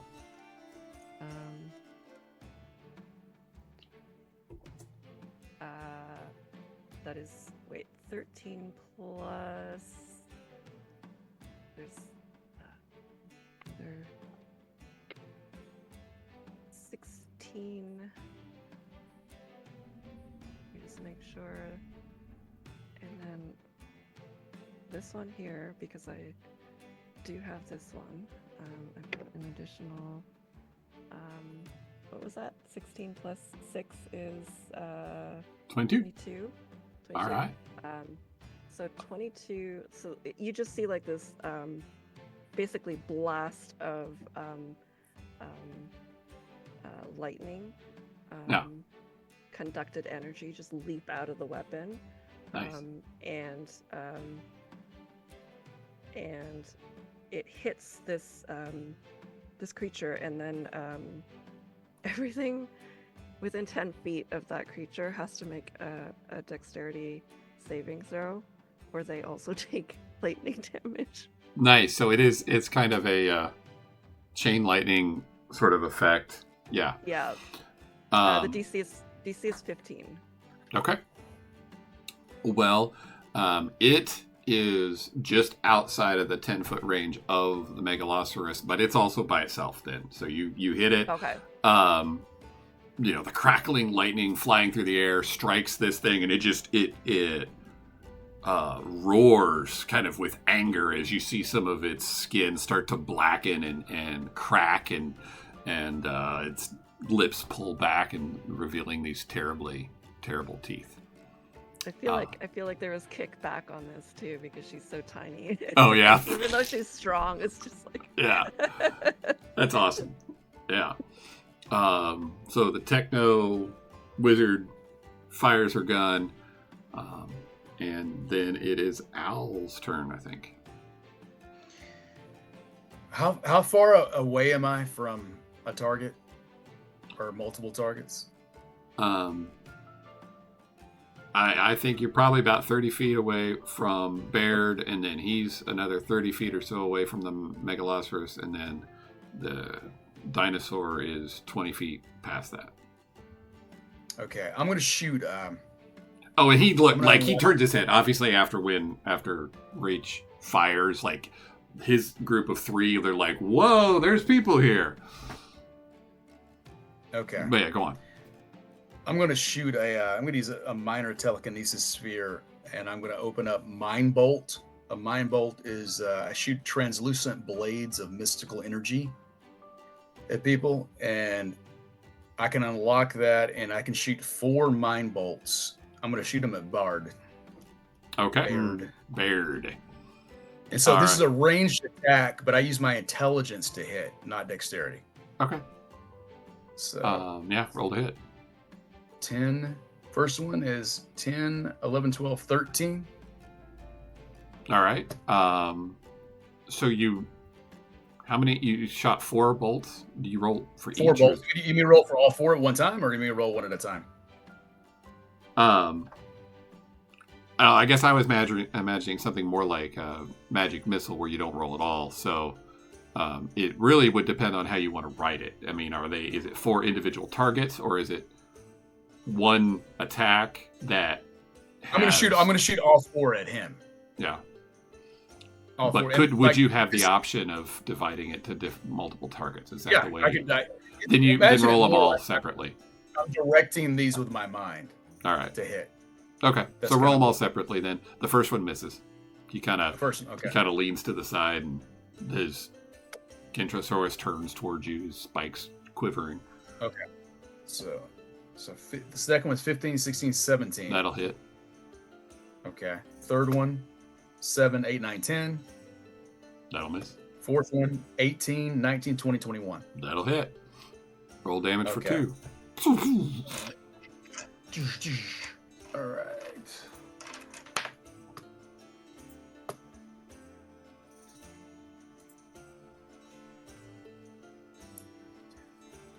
$13 points of damage. All right. So he gets blasted. Definitely turns towards you with a little disappointment in his eyes. He thought he had this thing all wrapped up. It was all just him and the megaloceros, but he's angry now. Bello. Yeah, so I think what I'm going to do is I see multiple enemies, and that's great. I'm going to use my... That's right. Even fight. I'm going to use my Parasolophilis sounding horn effect. So I'm gonna bellow out, and I'm going to use the one that says spellcasting with verbal components can be channeled through my sounding horn, and it costs one of my uses to do. It's going to let me attack with advantage, but more importantly, they're going to have disadvantage on the saving throw. I'm going to immediately then activate my innate sorcery, which is going to increase my spellcasting by DC by 1, and I'm going to cast Ice Storm in their general direction. So hopefully, it's got a radius of 20 feet, so hopefully I could catch the elk and the dino behind it. I'm worried about those two, less anything else. Yeah, you can get them both. Cool. And that is a DC 18 dexterity saving throw, please. With disadvantage. All right, so I'll start with the elk. So give us, while I'm rolling, give everybody a little more description. So you're channeling, you're using your verbal components to cast the spell, but you're channeling it through this horn, and it's doing what? Yeah, I think that like the picture that you have of the Paracelophalos sorcerer in the project, he has like this cool like ice staff or this crystal shard staff, and I think that like I use I have holding my staff aloft and letting out this like bellowing tone out of my horn that kind of like reverberates and resonates throughout everything, and all of my magic comes through the tones, different tones that my horn can project. Nice. So you see like ice storm kind of swirl around me, maybe with fragments of shard in it, and then it kind of leaps out from my outstretched staff and starts to rain down above them. Yeah, nice. So both creatures, though obviously their posture's completely different. They kind of do that thing where they hear the sound, but then they sort of stamp the ground, like they can't quite mentally discern what they should do. They're kind of stunned almost, but not literally. Yeah. And they fail. Like my highest roll was a 3 for Okay, both of them. great. So they're going to take 24 points of damage. That's a 12 point. Well, it's double and double. So that's 12 points of bludgeoning, 12 points of cold. And the area in that section is difficult terrain for the next little while. All right. So yeah, enjoy. Okay. Yeah, so they get blasted. The megaloceros is actually knocked to the ground. Its long, gangly deer legs trying to find footing on the now slick, icy earth. The baby on the ice just digs its claws into the earth. I mean, it's like pelted by this, and then it just growls, and it's furious. And it's now its turn. Unless you had a bonus action or anything else. I did my bonus action, and so I think I'm done. All right. And it just leaps forward, completely taking advantage of the situation because it was just here for lunch. Its huge jaws open and clamp down on kind of the hump of the back of the deer and just bite into it. You see the teeth sink through the flesh, and then additional force, and it just crunches the rib cage flat. And now it's just standing there with deer in its mouth, looking for. Really, he's looking at you, Bello, because he doesn't know what just happened, and he's just angry. He just wants to bite stuff. Now it's Crunch its turn. I assume that deer has perished after the yes, the the deer has gone on Scattered. to a different plane of existence. Got it. And since he moved up to crunch the deer, he's how many feet away? 30. 30? Or And it's difficult. no, 50, because He it was was 30 50? to Baird, then 20 to, or something like that. And Difficult terrain, is- yes. is all of that difficult terrain? No, half of it, or less. All right. Something. I can't make that in one, but I do want to show that I have the biggest teeth here. So what the Fount of Moonlight has done has basically made me a beacon of the tooth and claw. So it wreathes me in bright light, so I'm literally glowing now. Mhm. So like lights emanating from me, and you see me dig in my my 2 raptor claws, and then I take off towards Baird. I'm just full sprint, so I have 60 feet of movement right now, even if it's difficult terrain. Yeah, I'm gonna that's clear the distance to him, and then I'm gonna try to hop at the end and hit him off the back of his mount. Okay, so you're going after Baird. He's closer. Yeah. I thought you were going after. Okay, yeah. I couldn't make the 60 feet with the terrain, so Yeah. I'm going for the Nice. one that thinks it's macho next to me. All right, yeah. So, So I'm gonna do this guy, two, he's a tough tie. He's a real toughie, but he's having a hard time processing what he's seeing right now. His goal just got eaten, and now this little lizard folk guy just turned into massive, scary lizard folk monster thing. And what? So yeah, roll to hit. So yeah, I'm gonna make 2 raptor attacks. I'm gonna try to open it Open them up, belly to chest. Okay. Nice roll to hit. All right.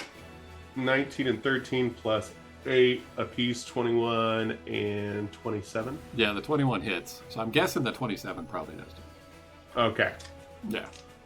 So what the font of Moonlight does is it adds 2d6 radiant damage to any of my attacks on top of that, which is wild for a druid, and it's new for 2024. So Yeah, I didn't even know about that cool. spell.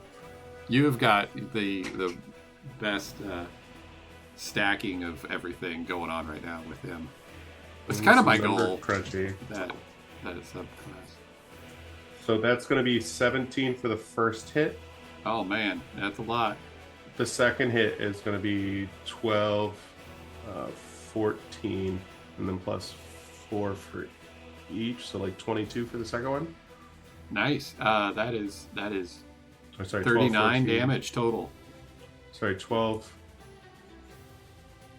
22 plus 12. 17. Yeah, 12, 17 plus 4, 22. All right. No, my math's way off. Anyway, and then how's he looking? He's bloodied. Bloodied. To use old terms. All right, and then I'm gonna try to bite him on the throat with my hungry jaws. Bonus action. That's my bonus action, and that's gonna be a 20. Nat 20 to hit, or just? No, just a 20. Okay. Yeah, you hit. Okay. And that's gonna be a. That also gets the radiant.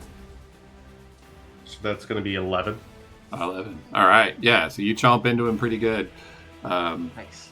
You know, he's really angry now. He's got blood, pouring out of his chest and out of his belly and out of his throat. And So small side note. yeah. Since you let me take Tavern Brawler, I'm gonna knock him 5 feet off of his mount, and I'm gonna ride him to the ground and start just ripping him apart. Yeah. And that's when I bite him on That's the throat. pretty much what I pictured anyway, I think. So I've dismounted him yeah. for sure. Yeah. And then could I get a strength DC to see if I can keep him prone? Yeah. It's not high. All right. Roll. First 14. All right. You fail. He's still a buff succeeded. dude. Huh. Yeah. I know. It was an 18. Yeah. It's free. I'm taking it. Yeah. All right, so you land on him. You're ready to rip him apart, but he shoves you off of him, and he gets kind of back, and he's crouched down. Again, he's just drenching the forest floor in his own blood. It's dripping out of his mouth, but he's pulling back here to grab his axe. See the big tongue come out and start cleaning my teeth. That's getting down into it. All right. So he lunges for you. He goes into a rage. So I need to roll with advantage. He swings at you with his axe. And that is a nat 20 on the second roll. That'll hit. That will hit. That'll smart. I rolled a 2 on the second die for the nat 20. Sorry about that. But that's still, if he's raging.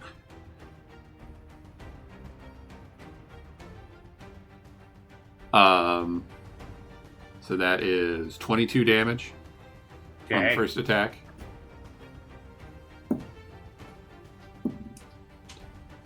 One was a crit, six. and one was a crit, and what was the other one? So 22 on the damage for the first attack, slashing. Okay. And And then that the was the second crit? attack, the higher of the advantage rolls was 16. Does that hit? Does not hit. Okay. So that misses. However, the tail of the Kentrosaurus is now swinging at you from the other side. Perfect. Could you have Baird make a Constitution? I can. Does an 18 hit? With a No, an Kentro? 18 does not hit. Well, how not? You are a Because cheater. you gave me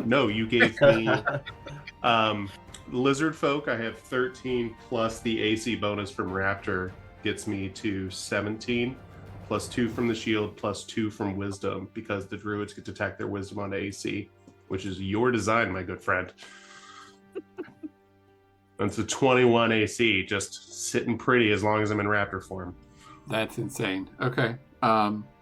He rolled an 18 on his what was it? Con save? Yeah. Yes. I was like, it's an 18 for when something. when he hits me, my skin shimmers and it tries to blind him, but he passes. Okay. Wow. Okay. So that's fun. The other two guys that are with them, they're riding a smaller theropod, which is probably like a Dilophosaurus. A Dillo. They will charge at one at Al and one at Rach. They come flying, or tromping or whatever, and swinging with axes as well. A 9, I assume, misses Rach, and a 6 misses Al. So, and that's the end of my turn. So it's back to Rach. All right. So the one I attacked just tried attacking me. Yes. All right. No. You attacked the concavenator. So he ate the. Didn't you? I thought that's who you shot. Oh yeah. That's right. Yeah. So he's ready to attack somebody, but he's got a mouthful of my megaloceros at the moment. Okay. And I am going to shoot this the one that just attacked me again. Okay. With my big gun. All right. Do you have to retarget or anything with your targeting thing, or how does that work? So here's the thing with this one, because I targeted the other one, and that one's on lock. I have disadvantage on other attacks, other targets. That's really cool. I like that design. I mean, I know it's not great for you this turn, but I mean, design-wise, I like it. Yeah. So yeah, it's like I have to make the choice of whether or not to, attack the one that's in front of me or the one that is has just the one that is on target lock. Sorry. Yeah. So I'm gonna do the one that's on target lock, just cause. Okay. All right. So. Is Craig still here? He looks like he's frozen. Oh, you were just really still. I'm sorry. What'd you roll to hit? He's waiting. I'm on a lag. I got a 21. That'll hit. And then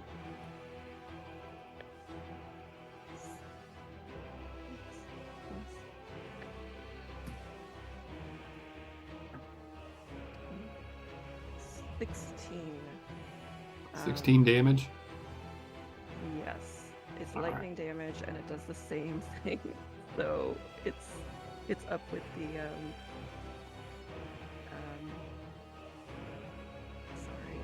it's in 10 feet distance from other things. Oh, right. Yeah. So it's not within 10 feet of the rest of the melee at the moment, but it, the megaloceros that it's eating would take the damage, except it's already dead. So it's already dead. Okay. Yeah. So yeah, it needs to make each creature. Oh, okay. So that doesn't do anything else. all right. Nice. Okay. So it's starting to look a little rough now too. Anything else? That's it for me. Al. All right, Al's pulling out the big guns. He's tired of messing around. All He wants right. to go to the lake and get some fish that's nearby after this. So You blasted Baird earlier. You used your gun. Yeah, I blasted Baird. I'm going after the big daddy All this right. time. So I'm going to unlock a sphere outside of my sphere, but it's the elemental mind sphere. I'm going to unlock Astral Dragon Breath. Wow. So what this does is produces a 30-foot by cone of 60-foot long from my third eye, Mm-hmm. and they have to make a successful save to take half damage from it. Wow. Okay. If I'm in range still. Is that range? Yeah. That range Yeah. work? He's Okay. like, what was the range on it? I mean, It was 30 feet cone. It was 60 feet out though. Length. Yeah. No, you're within 60 feet. Okay. And that's a fail, probably. What's your DC? It's going to be DC 8, 9, 10, 11, 12, 13, 14, 15. Okay, yeah, you failed. Got a 12. Okay. So he's going to take 8d6 plus my proficiency bonus damage. Astral Dragon Breath. Is that what you said? Astral Dragon Breath. That is cool. Psychic breath damage. Psychic breath weapon. Psychic breath.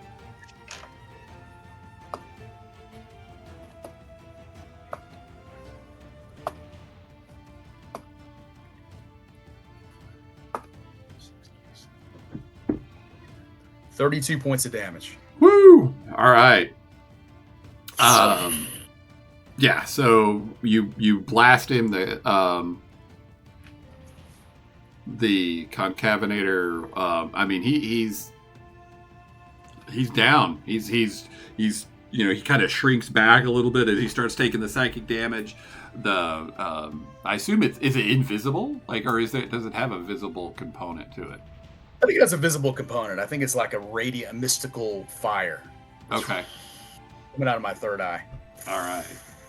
That's crazy. Yeah. So, I mean, you just see him kind of getting blasted and chunks of psychic energy are being tore out of his mind as he starts to crumple and falls to the ground. Now a shriveled mass on top of his bloody prey. And that is where. Do you have anything else? I think that's where your turn ends. Yeah, and that's pretty balanced. It took me down to only have 2 faculty points left, and I'm 9th level. Yeah. So I'm trying to keep it where that's a strong ability, but yet it should take them down. You're not going to get to do it again. Yeah. Right. Exactly. Yeah. So that's good. Yeah, that's it. Cool. All right, Bello. Oh, let's see. Is there only one guy left? No, there's Baird, who's engaged with Haas, and then his 2 other barbarians that are on Dilophosaurus. Yeah, and their mounts, right? Yeah, mounts. Okay, great. Then what I will do is I will. And they're charging your direction, but they attacked Al and Rage first. So, but they're in melee for you. I think what I would like to do then is redirect that staff of mine from the cylinder of ice straight at Bard and let loose a fragment of it, and it's going to dart out as a chromatic orb towards this guy and see if I can't hit him with that. Awesome. And I think I'll do another bellow as part of this, just kind of continuing the vibe. And you know what? I'll spend 2 meta points to turn that into a bonus action, so I can also do this cool untamable elemental blast spell. Nice. All right. So all sorts of nonsense. But let's start with the elemental blast because that's simple and easy as a cantrip. So I'll roll here. Oh, that's a 27 to hit. On Baird, it's sure. Cool. It is not a lot. 3 points of damage, but also it's ice, so his movement speed is reduced by 10 feet for the next turn. And they can make a DC 18 con save to ignore that effect if they want. Okay. So yeah, what happens is when Bello casts this spell, you've seen him do it before, but this particular spell, he's just basically grasping at whatever elemental energy is around. He's not choosing it. It's just whatever happens to be present. And I guess because he cast the light ice spell earlier, it grabbed onto that. It's actually a chart he rolled on, but and so it's this kind of randomization thing. Anyway, go on. Yeah, so then as soon as that impacts, I think that's the opening salvo, and then I'll try to connect with a chromatic orb as well here. That's an 18 to hit him. That'll hit. He failed that save on the movement. Okay, cool. So that's 7d8. So let me roll that.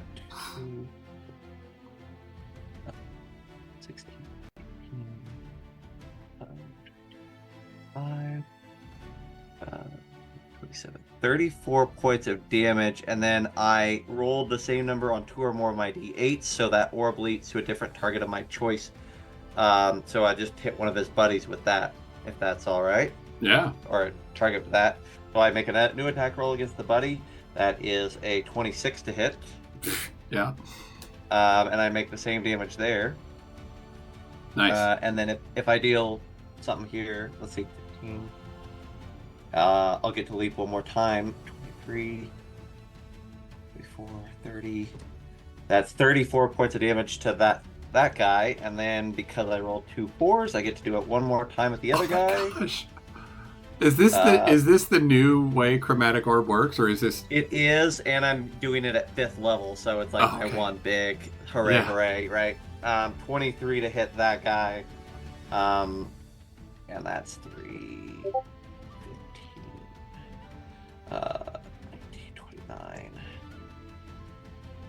34 points of damage to that guy. Nice. Wow, that's a lot of damage. You finished off Baird. You killed one of the guys. The third one is not dead yet, but it is Crunchit's turn. And we are Who's at 11 alive? o'clock or 12 o'clock, for depending on where you're at. I don't know. I guess we're all central. Or Who's Western. still alive? Just the one guy that attacked Al. Baird How is far not. away from me is he? I know. I saw him die. I was mad. Yeah, he died in a chromatic orb of massive terribleness. I did pass my concentration check for the damage that Baird gave me, so I'm still glowing. Oh, good. I'm gonna go eviscerate the attacker, Al's attacker, Yeah. and just for good fun, I'm gonna have my hawk give me the help action for advantage. How does that work? It's going for the eyes, baby. Yes. And that gives you an advantage on an attack? You can do that as you can help with an attack? Mm. I mean, you could do it with the owl in 2014. Really? I Give guess me I a just ruling. that is that I'm more the story guy. Okay, We've been deep go in on. the numbers. Do We're it, in the man. trenches. Do it, man. All right, 16 for my first one. Yeah, that'll- 16 for my second one, and then add on the actual attack bonuses. All right. And then- Will you get a lot of joy out of rolling the damage, or shall we just? No, but Okay. if you say that I get him, I'm going to use the cold that's in the air for my elemental part of my attack. So my teeth start to ice over, and I say biggest teeth, and then I'm gonna crunch the guy and try to eat him to the tailbone, like just start going down. That's awesome. All right, you get him. Yeah, he's Haas food. Love it. And everybody's icy, which is crazy. And I feel like even the electrical Black Dragon cannon gun feels like it has a similar vibe, because electricity and ice are white. The meat keeps longer. It's Yeah. perfect. Yes. Everybody's dead. And you guys, Time for fish. it takes a minute, like much longer than you'd really prefer. And I'd like a volunteer. I'll tell you what you're doing before you have to hold up your hand. Much longer than you'd actually prefer to dig through the guts of the concavenator and the megaloceros to find the crystal. I know he's Like the second I finish eating, I'm gonna go like try to take the jawbone of the big predator. Yeah. Like Nice. But yeah, so you find that for the sake of time, you grab it, you take it back to the village. Everybody's devastated that you killed their semi-deity deer. well, we creature. didn't kill this semi-identity. I have the jaws of the predator that did. Yeah, everyone's devastated that it's dead. But you fix the machine and you find Circle parts of from the ship and combine them and eventually make one, and you guys can go home. And I think we'll end it there. We'll give everybody a chance to Leave this place? This is great. Haas decides to stay. It's like the end of an 80s movie where the one guy's like, I'm not going to go with you. It's time for me to find a new path. This is all I ever wanted. Yeah. But yeah, so we'll wrap it up there. You guys will go around. Everyone can say one last thought about the adventure or whatever they'd like to share about themselves or their character.